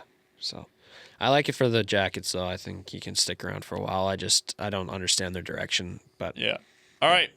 Next trade. Funny one. I don't have much notes on the next two trades. It's okay. We'll do them quickly. Lucas Reichel heads to the Boston Bruins in poor asset management for the Vancouver Canucks as they get a 6th round pick back. And for context, just earlier in the season in October, the Canucks traded a 4th round pick to get him, and they get a 6th round pick just about 6 months later.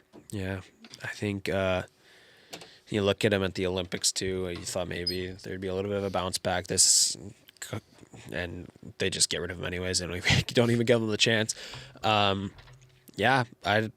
was a poor decision. I did at the time. I liked the risk, but you're not at that point. You're not saving a season by trading for Lucas Reichel. So I don't know why they made the trade now in hindsight, but sure. I'm assuming this is his last year, I believe, on this contract. Yes, it is. RFA though. Oh, okay. Still as an RFA, get him out. You'd think I thought there'd be more value for Lucas Reichel, but no. Yeah, I know, but the poor guy. He's still young, but he's like, got a lot of figuring out to do before anything becomes legit. Yeah, I know. No, I know. Ultimately, I'd give this one a C.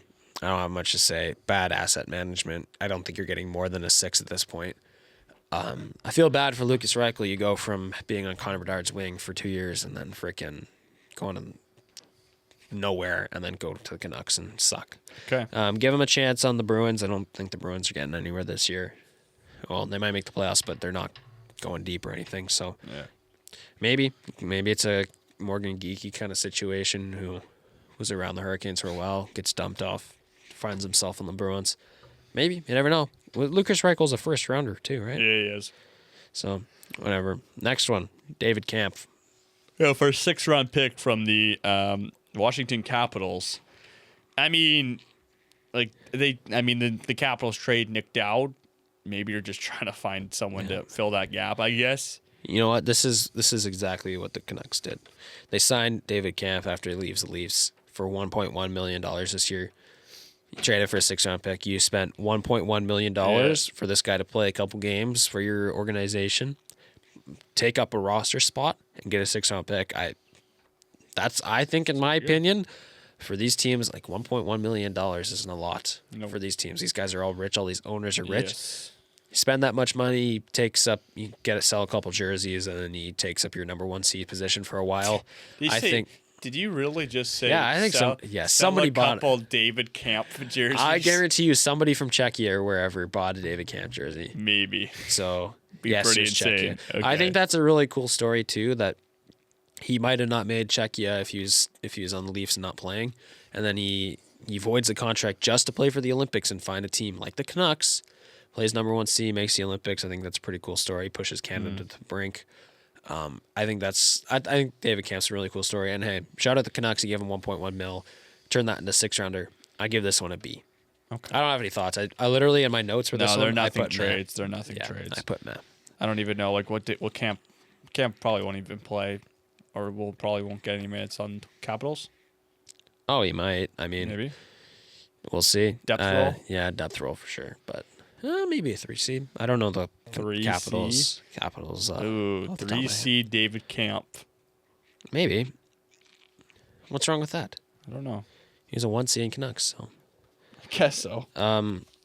Okay, overall for the Canucks, that was the last one, I think, unless you have one last. No, one. that's it. That's it. Overall, if you want to run down the guys again. Yeah, 1 sec. I just lost it, but I'm going to do it right I can do now. it if you Okay, want. David Camp.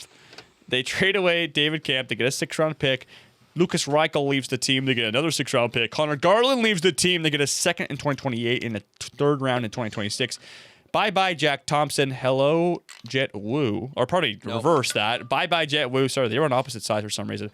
Hello, Jack Thompson. And goodbye, Mr. Giant Tyler Myers. And 2027 2nd-rounder and 2029 4th-rounder. Yeah. Come back to the team. All right. Ultimately, I think not moving Kane is really Evander Kane's Weird. interesting. Teddy Yes. Bluger doesn't get moved either. Those guys are UFAs. No way you want Evander Kane back on this There's team. no chance. No, and I mean Teddy Bluger. Sure, he just wasn't good enough. Yeah. Was there any market though for Evander Kane? Like I think I envision him as a depth guy that a playoff team would pick up, and like the Oilers did a couple of years ago. But like, what is like?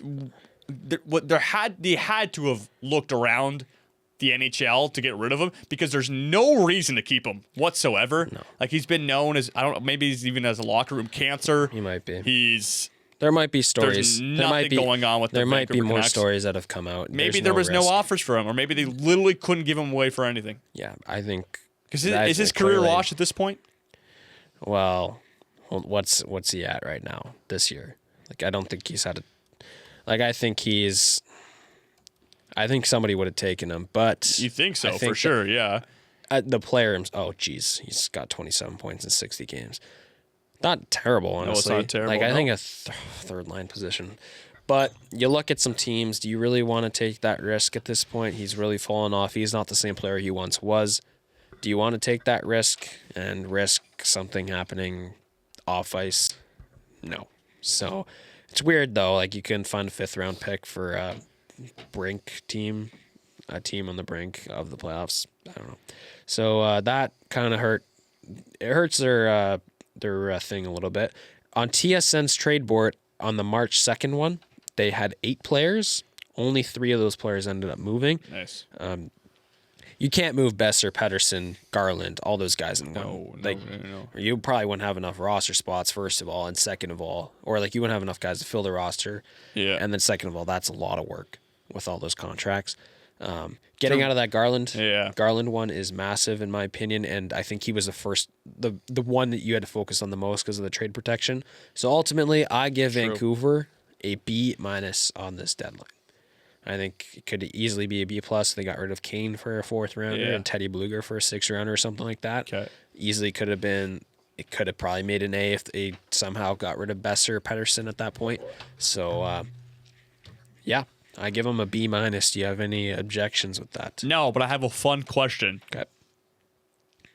If the Vancouver Canucks would have waited till the trade deadline to trade Quinn Hughes, would they've got a better or worse return? Ooh, okay. Let me think here. So I'm going to run you through my mindset Okay. on air. Quinn Hughes, He's having an unbelievable year. It is not the same as last year. He has 39 points on Minnesota or something like that, which is still great. He was the best player at the Olympics on that team. I think there was two teams. I think he might have. Just because look at some of these guys with the contracts that moved. I know he's got a crazy big one. Mm-hmm. But you look at Justin Falk moved. Braden Shen, I know he's not a defenseman. He moves. John Carlson moves. They're getting decent packages for guys that are nowhere near Quinn Hughes' level. Yes. I think there would be more teams in the sweepstakes at the deadline. And I honestly do think, he might. But the Canucks need to get rid of him. There's too much focus on him on that team off ice. They had to get rid of him at the time. And it was the Wild and the Devils at the time. I think you can make an argument. Maybe there's 4 or 5 teams that are in that, like in a kind of a bidding war for him this deadline. So I think they could have gotten more, honestly, at the deadline. And I mean, it's Quinn Hughes. I mean, I'm still surprised that I think they could have gotten more from the Wild still. Probably. But maybe that was the factor. The other teams hold leverage because they have to get rid of him. You know what I mean? Yeah. It's not like they just were offering them around, or people were calling. If a team calls you about a player, obviously you can get so much more out of them. But when teams know that you have to get rid of this guy, they hold the leverage because they can offer whatever they want, and you eventually you have to accept an offer. So maybe I don't think his name. Like I mean, obviously we knew a trade was coming. But when that trade dropped for the Minnesota Wild, I mean, I was surprised it happened then. And there would have been much more buzz from all the different teams. Also, I think social media also plays a big factor too. Yeah. Because you got to think, like, just buzz around the NHL world creates a factor too for all these GMs and stuff like that. Just gets people talking. That's why you see sometimes, like, agents will maybe hit give somebody a rumor, and then they'll spread it. Yeah. And it just gets names out there. Yeah, obviously, when you've got the eyes on him and all the stuff off ice, the talk with the Devils and all that, I think you had to move him. But then you think even, like, if that didn't happen, maybe even the Devils would go in, because at the time when the trade happened, the Devils were still hovering around a playoff spot. They probably needed a jolt at the time, but now they're, like, really dead. So I mean, I don't know. I think they would have gotten a lot more. Okay. I think the Ducks would be in. I think Detroit would be in. I think there would be a lot of teams in. Okay, do you have a ranking here for the Canucks? Did you already give it? B-. Okay, sweet. Let's move on to the Winnipeg Jets. A team we might have expected to make the playoffs this year. I did. They still might, but I was expecting them to sit pretty close to a playoff spot. Yes. They are not. Okay. I had them first out of Canadian teams. I had them second. Or second. I had the Habs first. Yeah, so. I had the Leafs first. Oh wow, really? Yeah, it's awesome. Great reverse jinx. I love it. You're welcome. Thank you. Oh my goodness. My website is just first one. I got it right here. There's only 2. And they're all okay. Well, let's just screw this. We're gonna put them all together because it's the same teams. And it happened on the same day. There's no point not to do this. The Jets ship out Luke Schenn, Logan Stanley, Tanner Pearson to the Buffalo Sabres. And in return, they get a 2027 second-round pick, a 2026 fourth-round pick, a 2026 seventh-round pick, Isaac Rosen, and Jacob Bryson. So a lot of big quantity there. So yes. All right. Well, they're not in a position, as you said, they could make the playoffs, but they trade away guys that are additions to playoff teams that playoff teams love to pick up. Luke Schenn, they acquired just last year for their run. I think Logan Stanley is also just a perfect, typical guy a team would pick up if they want for a depth defenseman trying to make a run for the playoffs. Bigger guy. And they get back a decent prospect, and Rosen, who's well over a point per game this year with the Rochester Americans, 43 points in 37 games. I think he's the most notable name to come back. Well, he's notable. He's definitely the piece out of the 2, because I think he's still got a bit of value on it. He was a first round pick, 14th overall back in 2021. And obviously he's having a great year in Rochester, so he's on the up. And like this is his upside still going up, so that's good. Jacob Bryson, 28-year-old defenseman, a 1-year contract, so he's a UFA after this year. Yeah. I don't know much about him. Don't have much. I don't know if you have much about him. He's been around the Sabres for a long time. The thing that I like too about this is that both these guys are slotting into their lineup right away. Jacob Bryson is on that third pairing. Obviously, you move out to supposed to be depth defenseman, so there's going to be a spot open. He is currently, and he's a right-handed D, I believe, or at least he's playing on the right side. He's playing with Hayden Fleury. So he's in the lineup, and Isaac Rosen finds himself on Johnny Taves' wing. Nice. In the third line. So I honestly, we'll see. Rosen's an RFA, so they got to sign a new contract. I like the trade, and I like obviously Rosen's probably the biggest piece, but he was drafted such a long time ago and really just never found a spot on an. Never got a chance, really. Yeah, he never found a chance. And when he's getting lapped by like Hellenis, was on the AHL team this year and just lit it up for Buffalo, and then he finds himself on the Sabres now and cracking that lineup.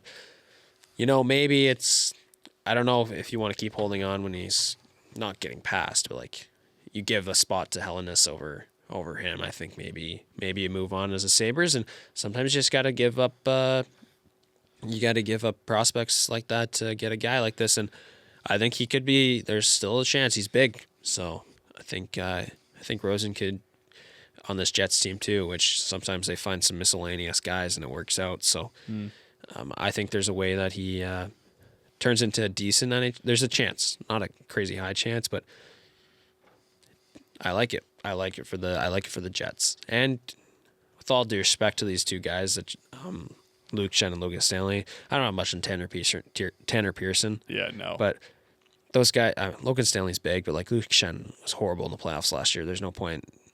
They're both UFAs. Get them out. So okay. I like it. I like it too. I think Rosen was like this Buffalo team has acquired so many prospects over the last they've been so bad for so long. Yeah. Like they have a decent prospect pool. They try to get rid of some prospects. Obviously had the Radim Mertka trade where obviously he's a defenseman, but still like they understand how many people they have in the system. And Mertka didn't move in the end. No, but I said they tried to get rid of him. And so they have pieces. They've tried Rosen. He hasn't worked. And so they're able to flip him for value. Well, he still has value, and he's not just stuck in the AHL, just fluttering around. Mm-hmm. So I like the move. Yep. I like the move because obviously, like Rosen might, if he had a chance, a couple more chances in the NHL, maybe he would have had a tad bit more value. But also, you could say the flip side because if you give him more chances in the NHL, he doesn't work out. Then his value just depletes. So he's having a very good year in the AHL. It's time to let him go, and you're able to get back 2 solid pieces for when this team makes the playoffs. Right.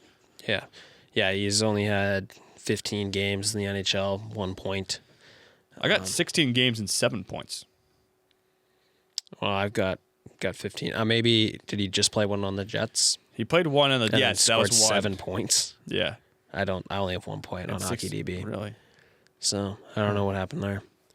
I just have HockeyDB. Yeah. For Rosen. Jacob Bryson, he's been around he's actually played a chunk of games for the Sabres. He's a defensive defenseman who's not going to do much. So stay home defenseman. Cool. Cool beans. Maybe one day he'll play with Josh Morrissey. So overall, like, do you have any, like, I really don't. No. We're getting to the point where I just want to get to the Flames and the Oilers. The Jets needed the trade itself for both of these combined, I'm giving it an A-, just because they happen the same day. I know they're separate trades. So I give the trade itself an A-, and then the Jets' direction. The Jets' direction it's interesting. It's weird. But they got rid of the UFAs and got rid of Tanner Pearson. I'm giving them a B. They didn't blow it up. They're giving themselves a chance for the playoffs. Yep. It gives them time in the offseason to really think about what the direction is of this team. Connor Hellebuck's been hurt for a while. They're 4 points out, like we've said. They honestly, I would, if I'm a betting man, if you get good odds on that, I would go for it. So if you're betting, Yeah, I you would can't bet. blow the lineup out, especially after you win the President's Trophy. Yeah, last and year. they've been the Still injuries. have Connor Hellebuck, which is a goaltender, and now day and age, if you have a good goalie, you're gonna be a good team. Yeah, and the injuries have really killed them. Like Nino Niederreiter's still out. Josh Morrissey's been injured for a while. He just came back. Neil Pionk is out. Colin Miller's been out for a while too. So it's tough, man. It's tough. But Okay. you get out of Luke Shen. So. Let's move on from the Winnipeg Jets, and let's go to I don't know if you guys could tell. Cal's a Flames fan. He's wearing a Flames hat, got the Flames jersey on, repping out. And this was the busiest Canadian team, I believe, trade-wise. Flipping a lot of pieces, making some big trades.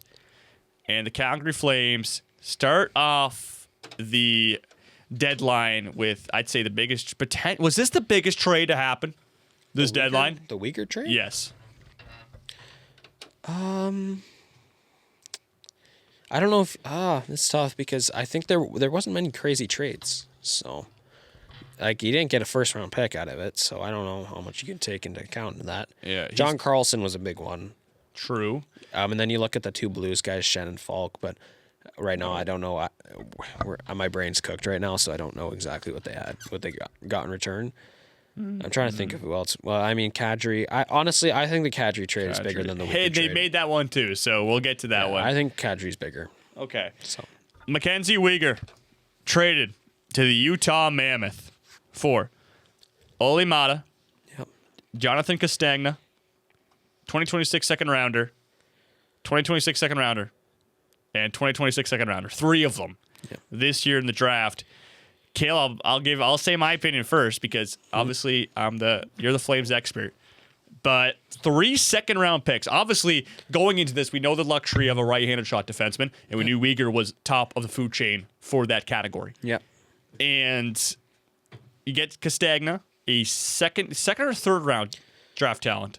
I think He's over a point per game this year in the NCAA for, say, Cornell. Cornell, correct? No, it's Cornell. Yes. Yes. He's a third rounder. Third rounder. Over a point per game in Cornell. Center.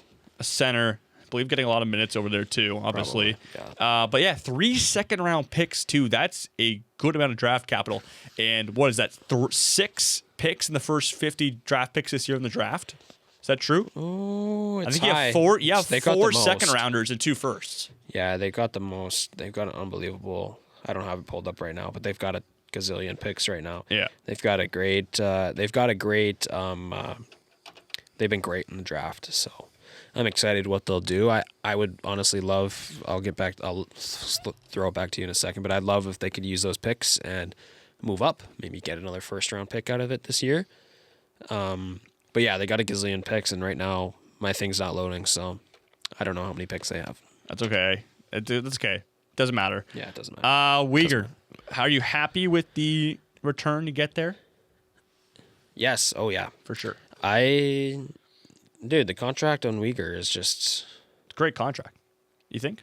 It's long term, but he's only making long, $6 million. I know, but like it's a long time. That's the issue. So you get out of that Be contract. 38 when it expires. Yeah, for the Flames, Yes, doesn't make any 38. sense. No. And There's honestly, no point keeping him around. I don't think it makes sense for any team to hold on to him for the rest of the contract. No, not at all. It's a It's a very long deal for the age he'll be at. yeah. It's out of the 3 contracts that were given out from Brad Treliving in that last year. Uyghur, Huberdeau, and Kadri. That one is by far the best one. He's been the best player that's come from those 3 guys as well, and he's been the most impactful on and off the ice. So it's tough to lose him, but you get out of that contract, you get a decent amount of assets. You think about it, 2 years from now, you're not getting the same amount of value for him. So It's great you get rid of him. You do him a solid. He's going to go for a cup run, hopefully for the next 2 or 3 years on Utah. And it's tough to lose him because he honestly would be a great voice to have him in that locker room during a rebuild. But hey, you get a decent haul back. Yes. Ole Mata's sat for 26 games in a row. Healthy scratch. I think that's funny. Maybe just he's okay, but I don't. You had to throw it in because you need to move somebody out from Utah on that decor. Jonathan Castagna. It sounded like. I mean, obviously, I would love to get a top tier prospect from Utah. You know, they got Caleb Desnoyers, Tisha Ginla, and then was a big one. obviously with the last name. Yeah, and there's someone else I'm blanking on right now.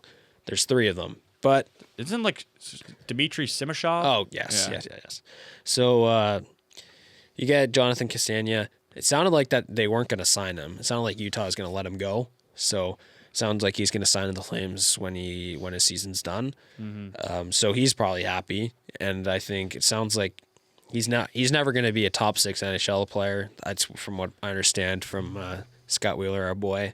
It doesn't sound like he's going to be a top 6er, but there's a chance he could be a third liner. He might find himself on the team and come the end of this year.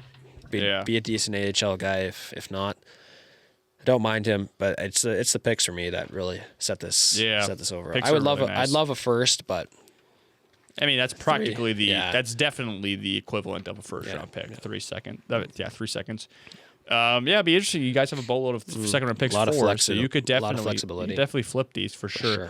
Like that. I mean, like draft picks will never don't really decrease in value. They don't really increase. They're stable. I think they're the most stable thing in hockey. They're more stable than a player because players could dip up and down. You can do a lot with these assets. I think a draft pick in the past. I think a draft pick right now is less valuable than what a draft pick was 10 years ago. I'm talking players though. Like a player can dip up and down within the course of a year. Then you have things like contract implications. Okay, I understand. Yeah, year to year. Yeah, sure. Stable. These are stable. You guys have picks. They're easy to trade. And they're this year. Yes. Everybody understands the value of a draft pick. Yes. Different teams have different stances on the value of players. The prospect. Yes. Yeah, fair. For 100%. So, no, I love the trade. You get out of that contract. Kenzie Weegar basically single-handedly was the guy that started the movement to get a new arena in Calgary. Yes. Man, he's a legend. He's a legend, and Utah will be the team I'll be cheering for in the West this year. And then, obviously, we all know I'm cheering for the Sabres. I'm on the East side, but, man, great player, great move for both teams, I think. I think Utah's going to really hate the move in 4 years from now when you're eating that contract, but you know what? They don't have many prospects in their decor on Utah, so he can be around for a while. But this is the other thing now. Uyghur's gone. Perek is now on the power play 1. You can move Henry Bustevich, who's been in the AHL, who's offensive defenseman, who's been highly regarded for a long time. He's going to find power play time now. You open up Perek, he's playing over 20 minutes a game, which is kind of what you need for a young guy like him. Just load up on minutes near the end of the year. Yeah. So it opens up the defense is not clogged anymore. All these prospects can really fight for spots next year, which is great. Yeah, that's what you need, especially with Perek. Yeah. It's just obviously you don't want to overdo Perek with the amount of stuff he has to, amount of tasks he has to complete, but give him power play time, right? And that's give him time to control the offense. Okay, next trade. Let's hear what you think about this one. Ryan Strome becomes a Calgary Flame for a 7th round pick. It's an awesome trade.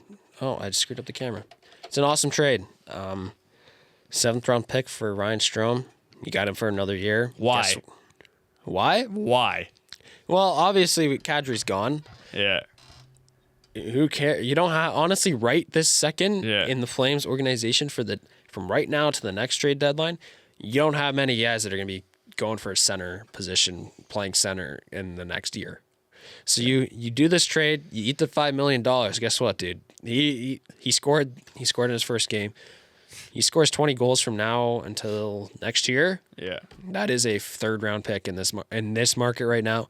What could it be next year? Who knows? You think so? Mm-hmm. And listen, we're only retaining on. They're getting positive EV out of this. We're only retaining on Kadri right now. Yeah. You're trading half of that. It's a $2.5 million player for a cup run. You're gonna get more. You're gonna get more than a 7th round pick. And you need bodies right now. Right. You need bodies right now, and he scored. So I love the trade. Oh, Mackenzie Weegar trade A-. Okay. Ryan Strome trade B. Okay. Here's one that we could chime in on. This one will be the longest one. We'll see. I'm just kidding. No, but it's fun. So, Brendan Othmann. Holy smokes. Actually, we have connections to both these players. Brendan Othmann gets traded. 1st round pick once upon a time. Gets traded from the New York Rangers to the Calgary Flames for ex-Frontenac captain of our Kingston Frontenacs, ex-captain, Jacob Battaglia. So Battaglia 1-for-1 with Othman. Battaglia, a second-round pick. Othman, 4 years older, but a first-round pick once upon a time. Yeah. You know what? These guys are pretty much the exact same player, it sounds like. They're both slow. They both have NHL skill. They both like the puck. They both like the puck. They both have an NHL shot, but they're slow. They can't keep up with the pace. Obviously, we don't know what Battaglia is going to do in the NHL, but I think we both know it's not going to be. It's going to take a long time for him to catch up to the pace of play. Scott Wheeler tends to agree with me. Battaglia is not even in the Flames. If you look at Scott Wheeler's 2025 prospect pools for every team, so he's making a new one soon for the 2026. Shoot, I just lost it. Where'd it go, frick? He was 13th last year. Mm-hmm. Wheeler said he's not going to make it this year. So really? if he's still there, he's going to make the Rangers because the Rangers have a horrible prospect pool right now. Yeah. Brendan Othman, 16th overall once upon a time. He's 23 years old. 23, yeah. 23 years old. Sure, take a flyer. I like it. He's gonna give him some top six time. I guess Play him with Morgan Frost and see, or Ryan Strome at this point. See what happens. He really got nothing to lose. Yeah, he's young. Like he could be a good in 1 or 2 years from now. You look at him. Just looking at his player profile, if you can pick up the pace a little bit of play, it wouldn't be a bad third liner on a cup contending team. So that's all I'm going to say. Rangers had to get rid of him. Flames saw no future with Battaglia, and they've got a lot of guys that are. They got a lot of They're going to have a lot of prospects for a long time, especially on the forward core on the Flames side. So you don't want to clog it up too much. You get rid of him. They obviously didn't see much with him. I love the trade. I gave it a B. Okay. Yeah. Funny enough, Jake Battaglia is gone. Yeah. He leaves awesome. Kingston too. So there you go. He's now with Flint. So that's we fun. can dog on him if we want. Sure. Yeah. Nah. He's Franz captain once upon a time. Really, listen. He's got a lot of skill. I'm not saying when I say I'm not saying he's bad or anything. He's got a decent frame too. Yeah. It's just his pace of play is very slow apparently, and I can kind of agree from the France games I see now and then. Okay.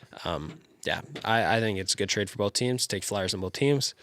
We'll see in 3 years from now who's the better one. I think honestly, if we're playing odds, Jacob Battaglia probably has better odds to kind of win the trade for the Rangers. Yeah. For the Rangers, age-wise, the age is what helps them the most. So, yeah. I give it a B. All right, final trade for the Calgary Flames. Almost didn't seem like it was going to happen. No. Nazem Kadri heads back to the Colorado Avalanche plus a 2027 fourth-round pick for Victor Olofsson and Czechia legend Max Curran. Yep. 2028 first-rounder. Conditional first rounder and a 2027 conditional second rounder, and Kadri is retained with $1,400,000. Yeah, 20%. Yes. All right. Well, I think a lot of people kind of knew. Okay, the trade might have happened 2 or 3 days before the deadline. It didn't go down. The retention was the issue, and then we see the Ryan Strome trade at 3:10 p.m. We kind of think something's up. Kadri breaks at 4:00. It's a whirlwind. I was stoked. It was great. We got rid of Kadri. Another $7 million for a gazillion years gone. Fresh slate. This is a full-on rebuild. We know the direction of this team. Just a great trade. You get a first-round pick for this guy. He's happy. He doesn't hate the Flames. You get Victor Olofsson once again. Ryan Strome situation. You might be able to flip that guy. Sabres legend. He's been around for a long time. Do you think he's re-signing after this season? He's a UFA. I think you could re-sign him. Okay. I think it's really more just a plug and play. Just fill up some roster. And you do have to have people on your team to play the game. So maybe you never know. Maybe you get a cheeky little 7th rounder for if he scores 30 goals in the next 20 games. Maybe you can trade him for a 7th rounder for the rights. 30 goals in the next 20 You never know, man. You never know. But, no, honestly, he's a UFA. I don't know if you'll flip him. But Max Curran, sorry. World Juniors legend. World Juniors legend, sure. He had 5 points, dang. He's got 41 and 31 this year. Yeah, I don't mind the prospect. He's 6'3". I really don't have much on him. We just watched him play at the World Juniors. Yes. 5 points, 7 games, yeah. Yeah, shout out. 1 goal. I don't really have much on him. Center. I don't know. I don't have much thoughts on Max Sharan. This is at the point of the day where I'm more checked out and I forget some of the prospects. But that was the name that popped up to me. I was like, oh, wow, I know that name. Yeah. The LTIR thing that I have to note is, like, the issue with the LTIR is that the Avs needed the Flames to retain 20% because Logan O'Connor, currently on the Avalanche, they want him to be playing in the playoffs, and he's on LTIR. And because of the cap, the playoff cap, or the salary cap, they needed to retain so you could have both those guys on the roster. So, 20%, not a lot. I don't really care. Okay. It eats up as a spot, but at this point, you don't have any bad contracts to move out as the Flames, so there's no point even worrying about that. So, okay. A- for me. A-. Like the first? You get a first too? Yeah, first round. That's pick. like the main. First and second. Main, Yeah. First round and a second round pick for a bad contract, in my opinion. You know the conditions? Is it anything crazy or? I don't think there's conditions at all. There's both conditions. Well, protected, but they're not. I think they're just top 10. Sure. They move to the next year. Well, the first round pick is top 10. I don't know. Let me pull up that article. These conditions are crazy. If Calgary? Colorado's 2027 first top 10 protected Nick Waugh trade goes to Toronto, Calgary acquires 2028 first round pick, top 10 protected slides to 2029. If 2027 first round pick is top 10 and is 2028 first slides to Toronto, then Calgary receives Colorado's 2029 first round pick unconditionally. That's word for word. I just read that off of Puckpedia. Yeah. Okay, Puckpedia, yeah. The athletic guys don't freaking post those, so that's where I got almost all my... Puckpedia's W, man. I know. It's just... I like to see some opinions, too, so I... All right, Kel. Athletic. Final, let's do this. Did you do the Kaji trade? You get a rating on that? A-. A-. Get out of that contract. The Flames are A. You move 2 out of the 4 guys on that March 2nd trade board from TSN. Not moving Coleman's unfortunate, but you still... That could be a draft thing. You got to keep people on the roster. Yeah, you can't there's going to be other time to trade players. I think his value's not going to dip, so you can hold on to him for a little bit longer, move on the draft.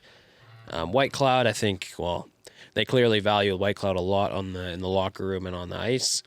He's going to be wearing an A, which is unbelievable to me. But shout out Zach Whitecloud, number 1 defenseman. So he'll be around for a while. I'm fine with that. I don't think his value is ever going to go down from what it is now to next year's even trade deadline. Getting out of Kadri and Weir are big, so I give it an A. I don't think there's much you could have done to get A+, maybe another first round pick, get a first round pick for Uyghur or get Tij Ginla or Caleb Desnoyers instead. I think that's what would have bumped it to an A+. Okay. Or Coleman, yeah. Let's move on. Final team, the Edmonton Oilers. Mm-hmm. Start the thing off. Connor Murphy traded on March 2nd for just a 2028 second-round pick, and they also retain 50% of his contract. Yeah. But this is his final year, so it's just It's just a UFA rental buy. Yeah. To Chicago, by the way. To Chicago. They're both They get Chicago. Connor Murphy Yeah. from Chicago. Yeah, 50%. Connor Murphy's a right-handed defenseman. Is going to be. Does this move the needle, though, at all for this team? That's what I'm going to get at here. It doesn't. In my opinion, McDavid's got 2 more years, dude. Yeah. Even the next trade doesn't move the needle at all. Like, I mean, I think the Oilers did what they needed to do to repair their weaknesses, but they didn't do anything to put them over the top. You know what I mean? The Avalanche, they have some weaknesses. Their depth on the wings have been poor. You get Nick Waugh, and then you add Nazem Kadri. Now you got the best 1, 2, 3 down the middle. Yeah. They put themselves over the top and repaired weaknesses, where the Oilers did nothing. It just they feels just like fixed the weaknesses and did not. It feels like this is what they do every year. Yeah. Where they just add players who will kind of fill a spot in their lineup. Yeah. They'll be good depth players, and come playoff time, we'll have players that can, fill a gap that we needed. Yeah. Because after obviously those top 2 lines, the McDavid line, the Draisaitl line, then it's almost just a free-for-all. Yeah. And you're just trying to find players who can hold their own so you can get those guys back on the ice. Right. That's fair. Yeah, it just feels like it's the same thing every single year. Is. But it's also not the Oilers. I don't think it's completely the Oilers' fault, because I think they're in such a situation right now. Obviously, McDavid and Draisaitl eat up so much of their salary that you have to like And tiptoe they around went in that every year. Exactly. You have to tiptoe around that while still trying to find any sort of assets to flip, but maybe not even destroy your future, even though it should be the current because it's Right. McDavid. You have to win with McDavid. If you can't win with McDavid, like think just like psychologically, if you can't win with McDavid, you're not going to win with anybody in the league. Like it's a team issue. Yeah, they went in every year too. Like They have to though. They have I know to. it's just like it doesn't move the needle. Connor Murphy, not at all. Like their decor is still poor. The goaltending they didn't even like Address. Well, I don't did think you earlier in can. the year, I don't apparently, think but- I don't think they could address it. That's like you kind of just had to eat it at this point. Yeah. You cannot address it again within Such 2 a- months or 4 Such months. a dumb trade, dude. So I like the Connor Murphy trade in general. Second round pick, sure, but Connor Murphy's good. You get 50% retained. That's why it's such a high pick. He's gonna slide in. He's gonna be physical. He's gonna be a decent playoff guy. He's gonna block every shot he sees. Yeah. It works. I mean, it's a high price point. I give him a B. I give that one a B. All right. And then the next one is where I'm not a big fan of. Yeah. I know I went on that rant earlier about trying to fill gaps. He is a defenseman, and he will play with Jake. He looks like to play with Jake Wallman, so an offensive guy paired with somebody who could play some bit of Stay-at-home shutdown. defenseman, But yeah. still, like, sure, they could strip the decor a little bit, but still, like, you got to have a capable goalie that can make some saves. Yeah. I don't know if this is the answer, but I No, digress. it's Okay, not. let's move Their on. goaltending situation's horrible. Yeah. Final They trade. would be better off with Stuart Skinner. Yes. That's all I'm gonna say. Okay. Final trade, Caleb, of this episode. Jason Dickinson plus Colton Dach. Maybe some surprise is there from Chicago fans. Nah. I don't know. I heard someone was like, why Colton Dach? Anyways, he's done they nothing. got sent over to the Oilers. In return, Andrew Mangiapane and a conditional first-round pick in 2027 go the way of Chicago. I don't mind the Jason Dickinson move. I don't think I ever saw him on a trade board, Athletic or TSN. He fills that 3C role. He's physical and he's more of a defensive center. He's going to be a shutdown PK kind of guy, which is fine. That allows you now you can either have Draisaitl or Nugent Hopkins on the wing. Right now, it looks like they're going to put Nugent Hopkins on the top line with McDavid and Draisaitl as a 2C. So I don't mind the Dickinson move and him being on the roster. It's the first round pick and Mangiapane going the other way. And Colton Dach might be a fourth liner physical guy who's going to be pesky. I don't really care about him. It's more the main piece is Jason Dickinson at this point. Yeah, Dach might play. He probably will be on in a playoff lineup, but and I like Jason Dickinson, but it's the first round pick. It's too much. And I know you have to move Mangiapane out because he's been horrible. Well, he's never played to standards in his contract. But it just doesn't make sense. A first-round pick for these guys, really? yeah. And I don't think that the Blackhawks were itching to move Dickinson. Was or Dach. Mangiapane just a cap dump? Like, Yes, you have kind to, of. yeah. You had to get rid of him. Like you're running out of like. There's so many other players that you'd rather have over him on that lineup now. So, but I mean, Mangiapane has more points than Dickinson, so that's all I'll say. But he's also a right True. winger. Does a lot more other things other than just score. And honestly, on this Oilers team, goal scoring is not the issue. So, Well, no, it's defense. Yeah. yeah. Did you? How much did you watch of TSN? The TSN. Thing? Well, I Did had you see class, and then I was live on the air actually doing this. So you didn't see the Marty B. Raw, Jamie McLennan. That was and then they had the whole panel. That was the best like hockey analysis like debate I saw the entire day. I think I'm crazy. I'm on Jamie McLennan's side, but I don't think it's really the goaltending. It's the players playing in front when you watch. The forwards are leaving them out to dry. Their defense don't block enough shots. The PK is brutal. Yeah, Jason Dickinson, sure. But it doesn't really fix a weakness, and you still have Tristan Jarry, who still has not had a good track record for the past couple of years. They're going to be screwed. They got to win every game 8-7 just like the Sabres did today. I do not know what they're going to do in the playoffs. They are so screwed. And they didn't add enough. To be fair, though, you say you don't know what they're going to do in the playoffs. They have been to back-to-back Stanley Cup finals. I know, and it didn't work. Yeah, I guess so. They didn't work in the 3 games. You go to The one game best they of lost, 7, you go to 6. The one game was it the first year or the second year? Game 6 or game 7? They lost 1-0 or 2-0, and they didn't even score. So like, it's tough, but like, you're never ever ever ever gonna see Tristan Jarry or, gosh, is it Connor Ingram at this point? Yeah. Goalie, Like they're going to give up more than 2 goals no matter what. True. So they're going to be screwed. This didn't do anything. They gave up too much on the Dickinson Doc trade. I like both of those guys on their roster, and they might have that might solve their issues, but they didn't do anything to put them over the top. And obviously you have Connor McDavid and Leon Draisaitl, but clearly those 2 guys aren't doing. They haven't won a cup with those 2 guys. They're not doing. You need someone else. So I don't know if I said B for Conor Murphy, C for Andrew Mangiapane trade. I'm labeling it the Andrew Mangiapane trade. If let's say the Oilers don't win this year, and It's over. when do we see them kind of transition to what I want to say what the Leafs did? Yeah, so could be this offseason. Well, it's all Leafs did. No, I think this is it's going to be different. I think it's Connor McDavid gone. Really? You don't think it's a retool? No. Connor think McDavid's got he's 2 such a years, big- man. I know. He's signed for 2 years. They're running out of assets every single year, dude. I think. What does McDavid want to do? He wants to win a cup with the Oilers the most. What's next? Win a cup. And I think once you realize that the first option's not going to happen, he's going to want to win a cup, dude. So I guess so. Yeah. I think he's got 2 years after this.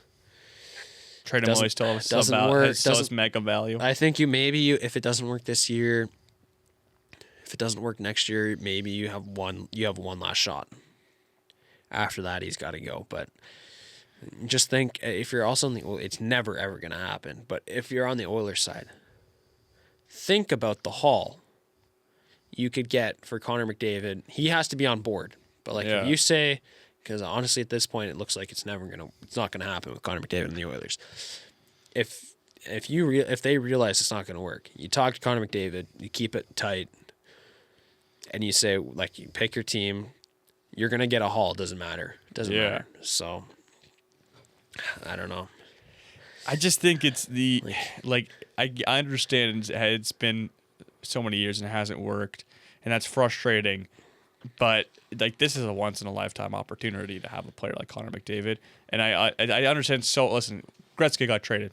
Anyone can get traded, but I think I don't know. I think they still ride him out, and I think No. But does Connor McDavid want to ride it out? I guess so. I know. I don't think he does. Well, I think he wants to win a cup.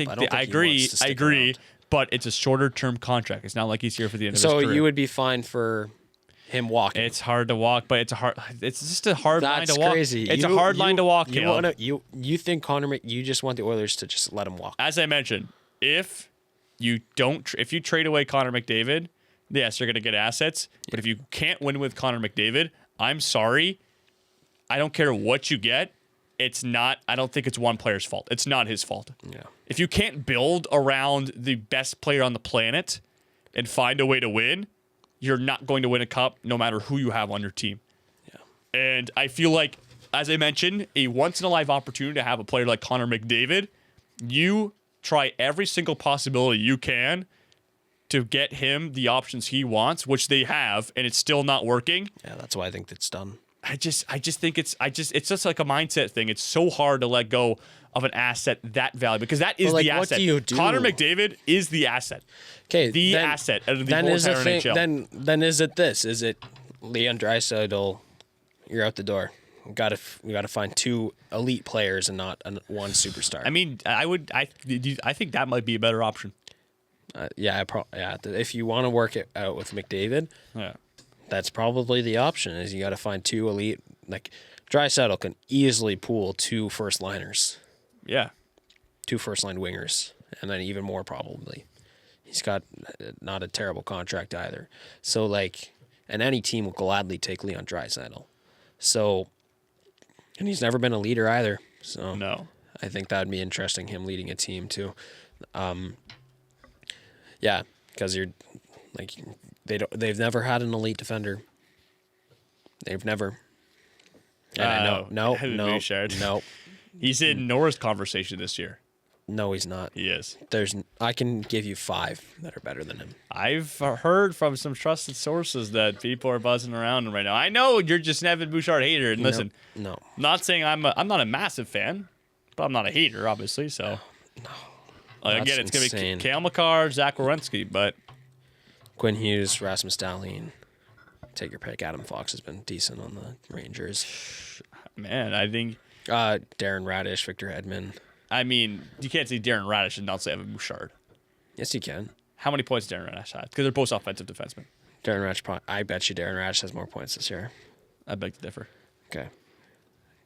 Darren Radish is a point a game. Okay, congrats. 63 games this year for Evan Bouchard, 72 points. Okay, so yeah, but Darren Radish, what's his plus minus? 13. He is 13 plus 13. Okay. I don't know. Darren Radish, man. It's pretty good. Darren Radish has got 58 points, plus minus 18. Best team in the league. Yeah, congrats. He would win the most Second improved best player team. if that was an award, but that's it. I don't know. Okay, whatever. No, I think the Oilers, they got to have if it's not going to work this year. I'm telling you right now. I'm fine eating my words, but it's just not going to work. They have to really think. I gave you the grades for those two trades, and this is the lowest one I'm giving out grades wise, giving Edmonton a D overall. Okay. You're running out Didn't of time. do enough. No. Did they do enough? No. No, they're not. They did not do enough. The first round pick, I think you could have. Dude, the Dickinson trade it's tough. Their draft picks, I'm curious what their draft picks are. Where the frick? And I have it right here. They still have a second rounder this year. They still have a third rounder this year. They still have a second rounder next year. You got a 2028 first. If that's what you're playing with next year. So, I don't know. I don't know what they do. I think you might have to start looking like Nugent Hopkins is losing value every second we talk. Like, I wouldn't mind. I think that's a decent option. But even moving him, I don't think you're getting much back. So, you look at the guys at a value, and that could really make a change. It's Draisaitl. I mean, the thing is, though, Nuge is only making $5 million. I know, but he's good getting contract. He's getting older and weaker every year. True. So, I don't know what they do. I'm giving them a D. They didn't move the needle. They are currently in a wild card spot, and they might not make the playoffs. So I know. So I give them a D.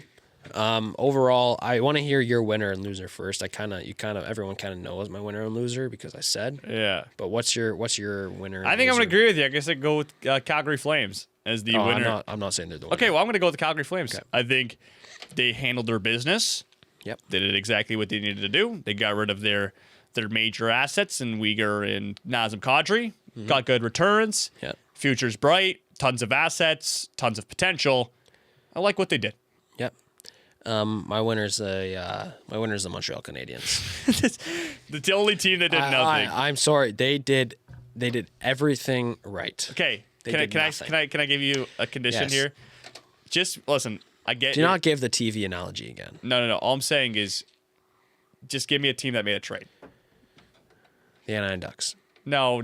That like a Canadian team that won the draft, that won the trade deadline. Oh, with the trade. That made a trade. That made a trade. Okay. The Flames, yes. That did some business, Yes, but they're not the winner. So. Okay. I give it to the Habs. I'm astonished. I'm surprised they did nothing. It's awesome. That's exactly what they needed to do. Okay. Loser.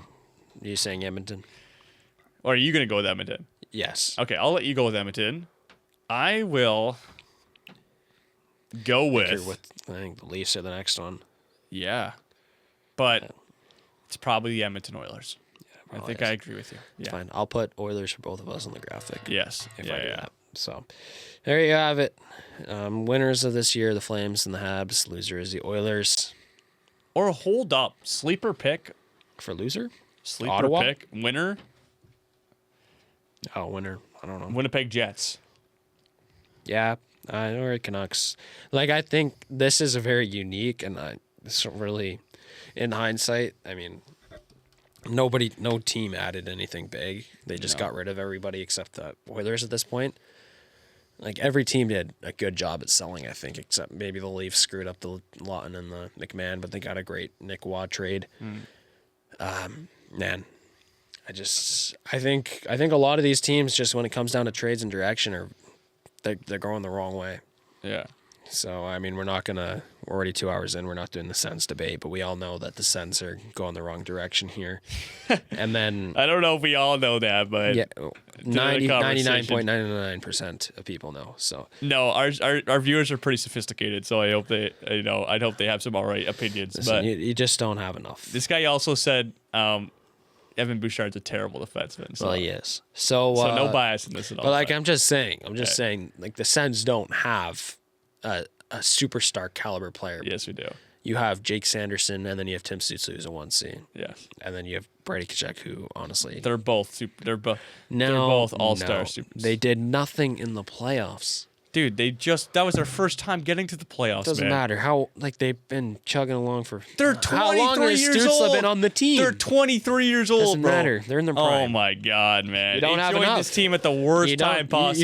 You don't have This enough. will be... Here we go. No, you just don't have When Gavin enough. McKenna joins the Calgary Flames next year, this will be the exact situation. And you guys won't make the playoffs for, what, 3 more years after that, maybe? It won't be the exact same situation. You guys won't make the playoffs for 3 more years afterwards? Well, No. he'll be 22 years old maybe when you make the playoffs. It's okay because we're still tanking and we're still adding. Whereas you guys butchered the you added too early. That's what it was, and then it really came back to bite you because Jacob Chikrin hated it and true. DeBrincat hated It's true. it. That's what went wrong. I think it would be a different conversation if I could DeBrincat still agree with that. Yes, I think if absolutely. you can do a DeBrincat trade and get a guy like that, Yeah. there's only one guy out there right now. It's Robert Thomas, maybe Jordan Kyrou. Yeah. There's just no way from combating that, and you might not even have the stuff to get him now. You only have one prospect that's worth noting, and Maybe you two. do not get me Two. started with Stephen Holiday.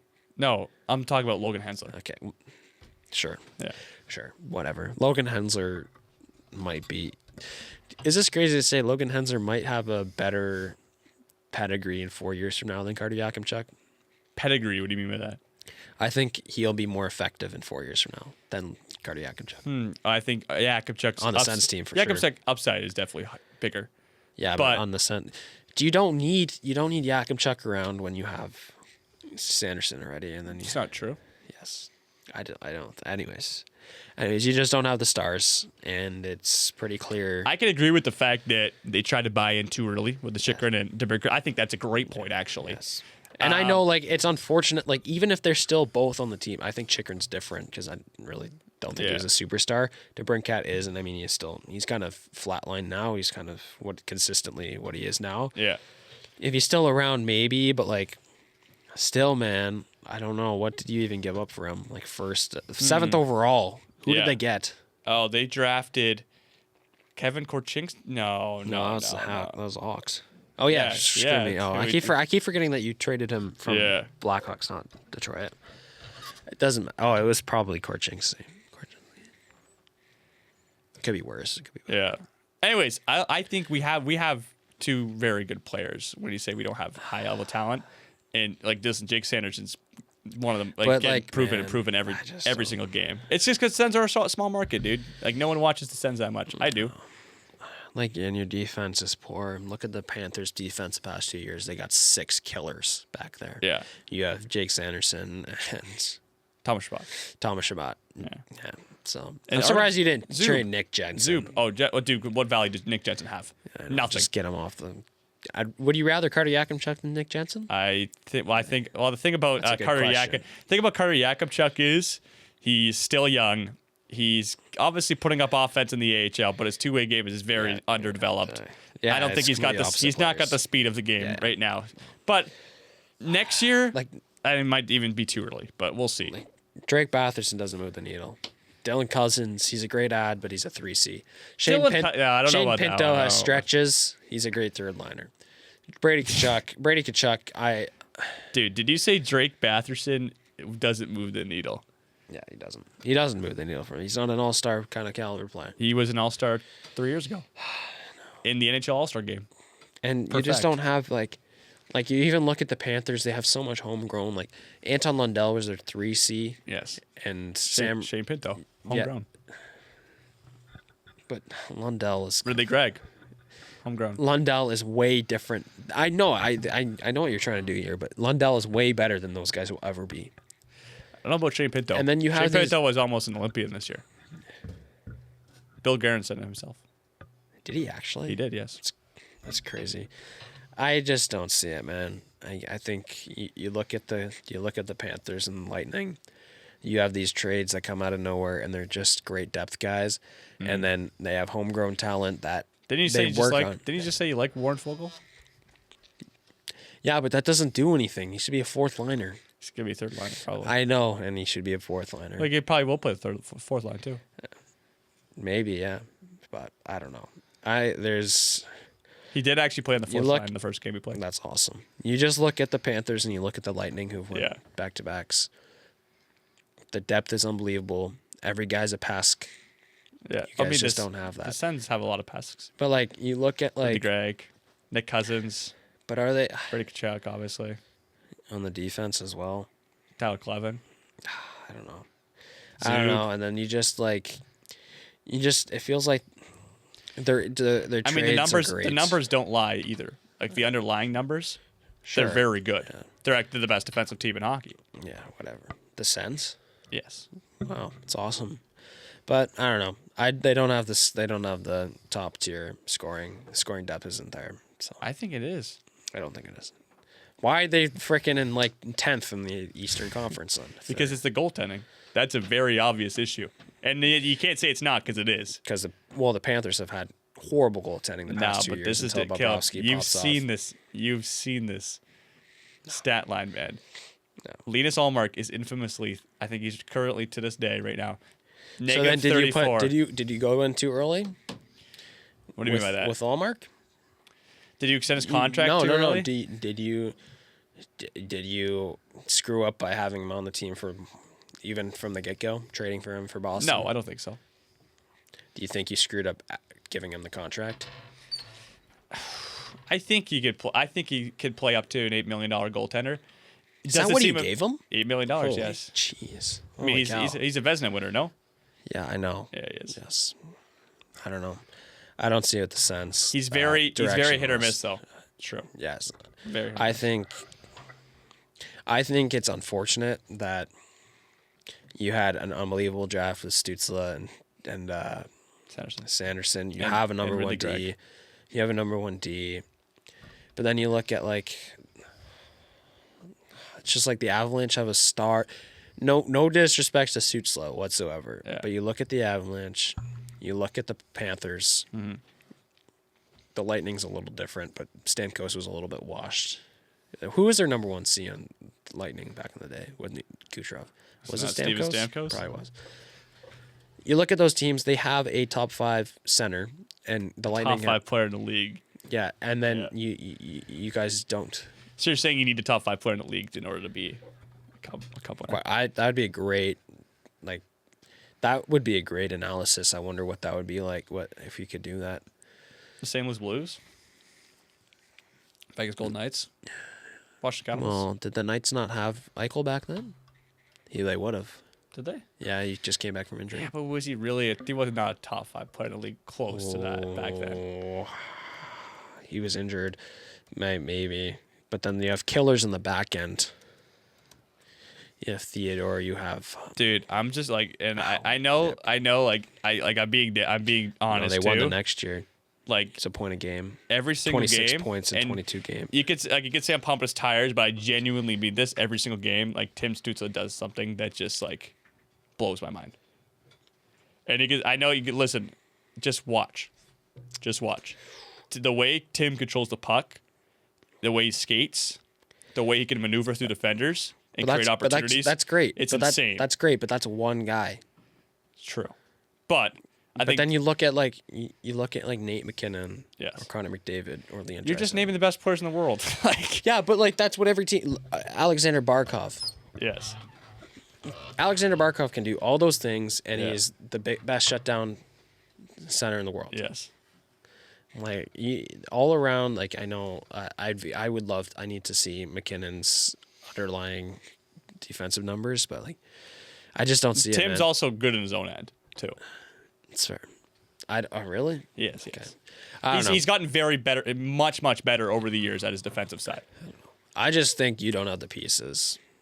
No disrespect. No, I mean I'm not on the team. Yeah. I'm just a fan, right? So. Okay. Well, no disrespect. And then, like, I'm happy with the Flames because they didn't have the pieces, and you can clearly see it.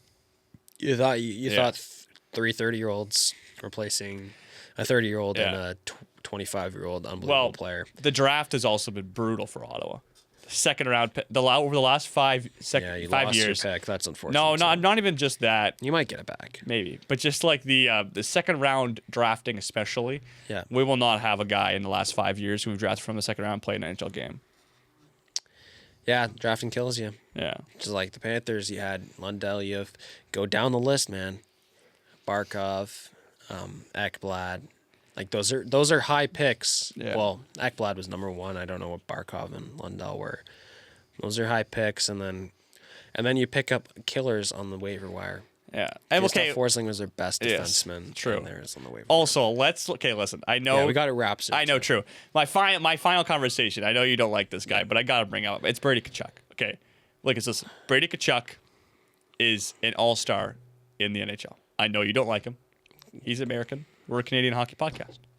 Okay. Right? But we always talk about Brady. He's a point a game this year in the NHL after he came back from injury. Okay. Keep going. He's a unicorn, 6'4", physical, net front, could rip the pill, create opportunities. Like, Brady Tkachuk is built for the playoffs. He just won a gold medal. Why do you think he placed in top 6 for Team USA with that much talent? Let's hear. Okay, sure. Fine. That's fine. You can have him, but still, it's not enough. It's not enough. Still not enough? No. Okay. No, man. I think Panthers had Brad Marchand on their 4th line. Okay, we have Fabian Zetterlund Sam on our Bennett fourth. as We have their Fabian Zetterlund fourth as our- line. That's on our 4th line. But they're just not a no. Whatever. You're also comparing us to the Stanley Cup winning team. Well, is that not the goal? That is the goal. That is the goal. But the Panthers also made 3 Stanley Cups in a row. Like, it was their time to go all in and win. Like, they were the teams we talk about today. Right. Of the Lightning, the Dallas Stars, the Colorado Avalanche. Like, that was the team. Like, this team aspirations, like, obviously is to win the cup. Obviously, that's every team's aspirations. It's the Calgary Flames aspirations to win the cup this year. The Ottawa Senators, if they were able to get to I'd say just a second round, it'd be a good result. Maybe not a great result. But then you look at Seattle good. Kraken or the Winnipeg Jets. Yes. I think we're better teams than those two teams. Absolutely. The Winnipeg Jets that just won the President's Trophy last year. Yeah, but they're terrible this year. They're terrible this year. With the greatest goaltender on earth. Keyword greatest goaltender. And look at the Sens. They're barely outside of a playoff spot with the worst goalie in the NHL this year. At times, I should say. Add context. Jordan Binnington, probably.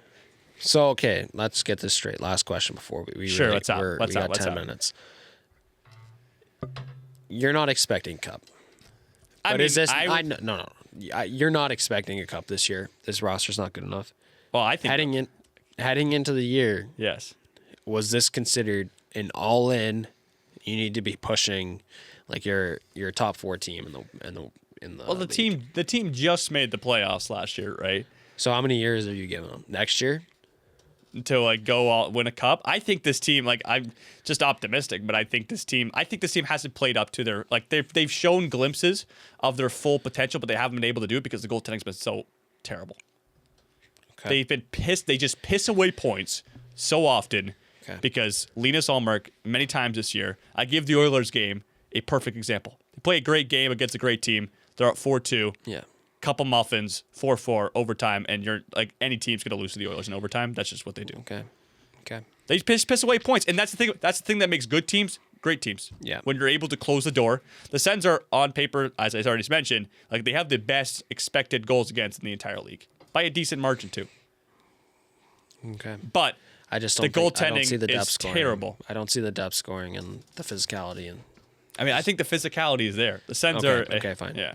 I don't see the depth scoring. I mean, Dylan Cousins got 11 goals in his last 17 games. In a playoff game where the ice is smaller. True. We haven't seen. That's what fair. I'm We've saying. only We got to seen see 6 more. games. We got to see more glimpses of this team in the playoffs. But you yes. lost to Crummy Leafs team. I mean, that one's. Yeah. I mean, they took the Cup champs 7. No. Yeah, I know, but with Brad Marchand on their fourth line. Sam Bennett on their fourth line. Okay, whatever. Okay, dude. First of all, I just want to say this is a great episode, man. This might be our longest one. This probably is our longest episode. It was fun though. It's always nice we could do like there's special events going on in the NHL. We get to kind of just talk about it. Yeah. And it was a really good. We snapped it back and forth. Good talks. Final thoughts just on the whole deadline itself. I'll go first. Yeah. Wasn't as exciting maybe as it just seemed a little dull, especially late on the Friday with like 2 hours left, and I was expecting some more trades to happen. I was like, there's not much going on. It picked up a little bit, but especially with the Parayko denial to Buffalo, like that. I remember that came out as a whole thing for about a day, and then all of a sudden he denies. Like, Here. So last year there's 24 trades within the last hour. The year before was 32. Yeah. This year there might have been 10, maybe 12. Yeah. The issue is all the new rules that they implemented: the salary cap, the playoffs, the no more double retention. Those are the two things right there. That's the issue. As maybe it picks up next year because now all the teams know kind of what's going on. Yeah. And there might be ways around it, and people might be smart. But that's what happened. Yeah. It's those two things were what stopped the teams from doing more. And you whine about the playoff cap. It's kind of stupid, man. Yeah. Like you're either having the playoff cap, or you're having less trades, or you're having more trades. More trades or playoff cap. Yeah. Choose your pick. And the no movement clauses. There was 3 or 4 that came out where the trade was announced, but you had to wait for the people to waive. Yeah. First of all, that's stupid. We should wait until it shouldn't be leaked whatsoever. Granted, Buffalo apparently was the team that leaked it, so I don't know what happened there. That's got to be fixed somehow. And it sounds like teams in the next CBA are going to be they want to push for a limit of how many you can have on a team, which I'm 100%. There's too many. Too many players have too much choice. Yeah.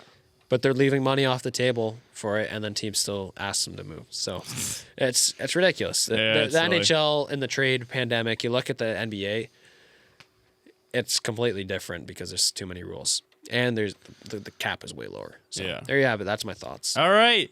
That will do it for today's episode of the True North Ice podcast. Remember, check us out on all your favorite social media platforms. That's TikTok, that's Instagram, and YouTube. We're still posting every day, just podcast clips. We did a lot about the Olympics. I'm guessing, because this episode, when it comes out, there'll be a lot about this episode on those platforms. So check us out at True North Ice. That's Instagram, YouTube, and TikTok, pardon me. And as always, on all your favorite podcast platforms, the True North Ice podcast available on Spotify, Apple Podcasts, Amazon Music, iHeartRadio, Pocket Cast, YouTube Music, YouTube, Good Pods, some sort of Android thing, Castro, and Podcast Addict, and more. Wow, you actually had an iHeartRadio. I said iHeartRadio. Oh, okay, good. Do you have that written down now, eh? I just pulled up the. Nice. Okay, that does it. As always, we've been your host. I've been Jacob Ewing. He's been Caleb Snyder, and we'll talk to you very soon.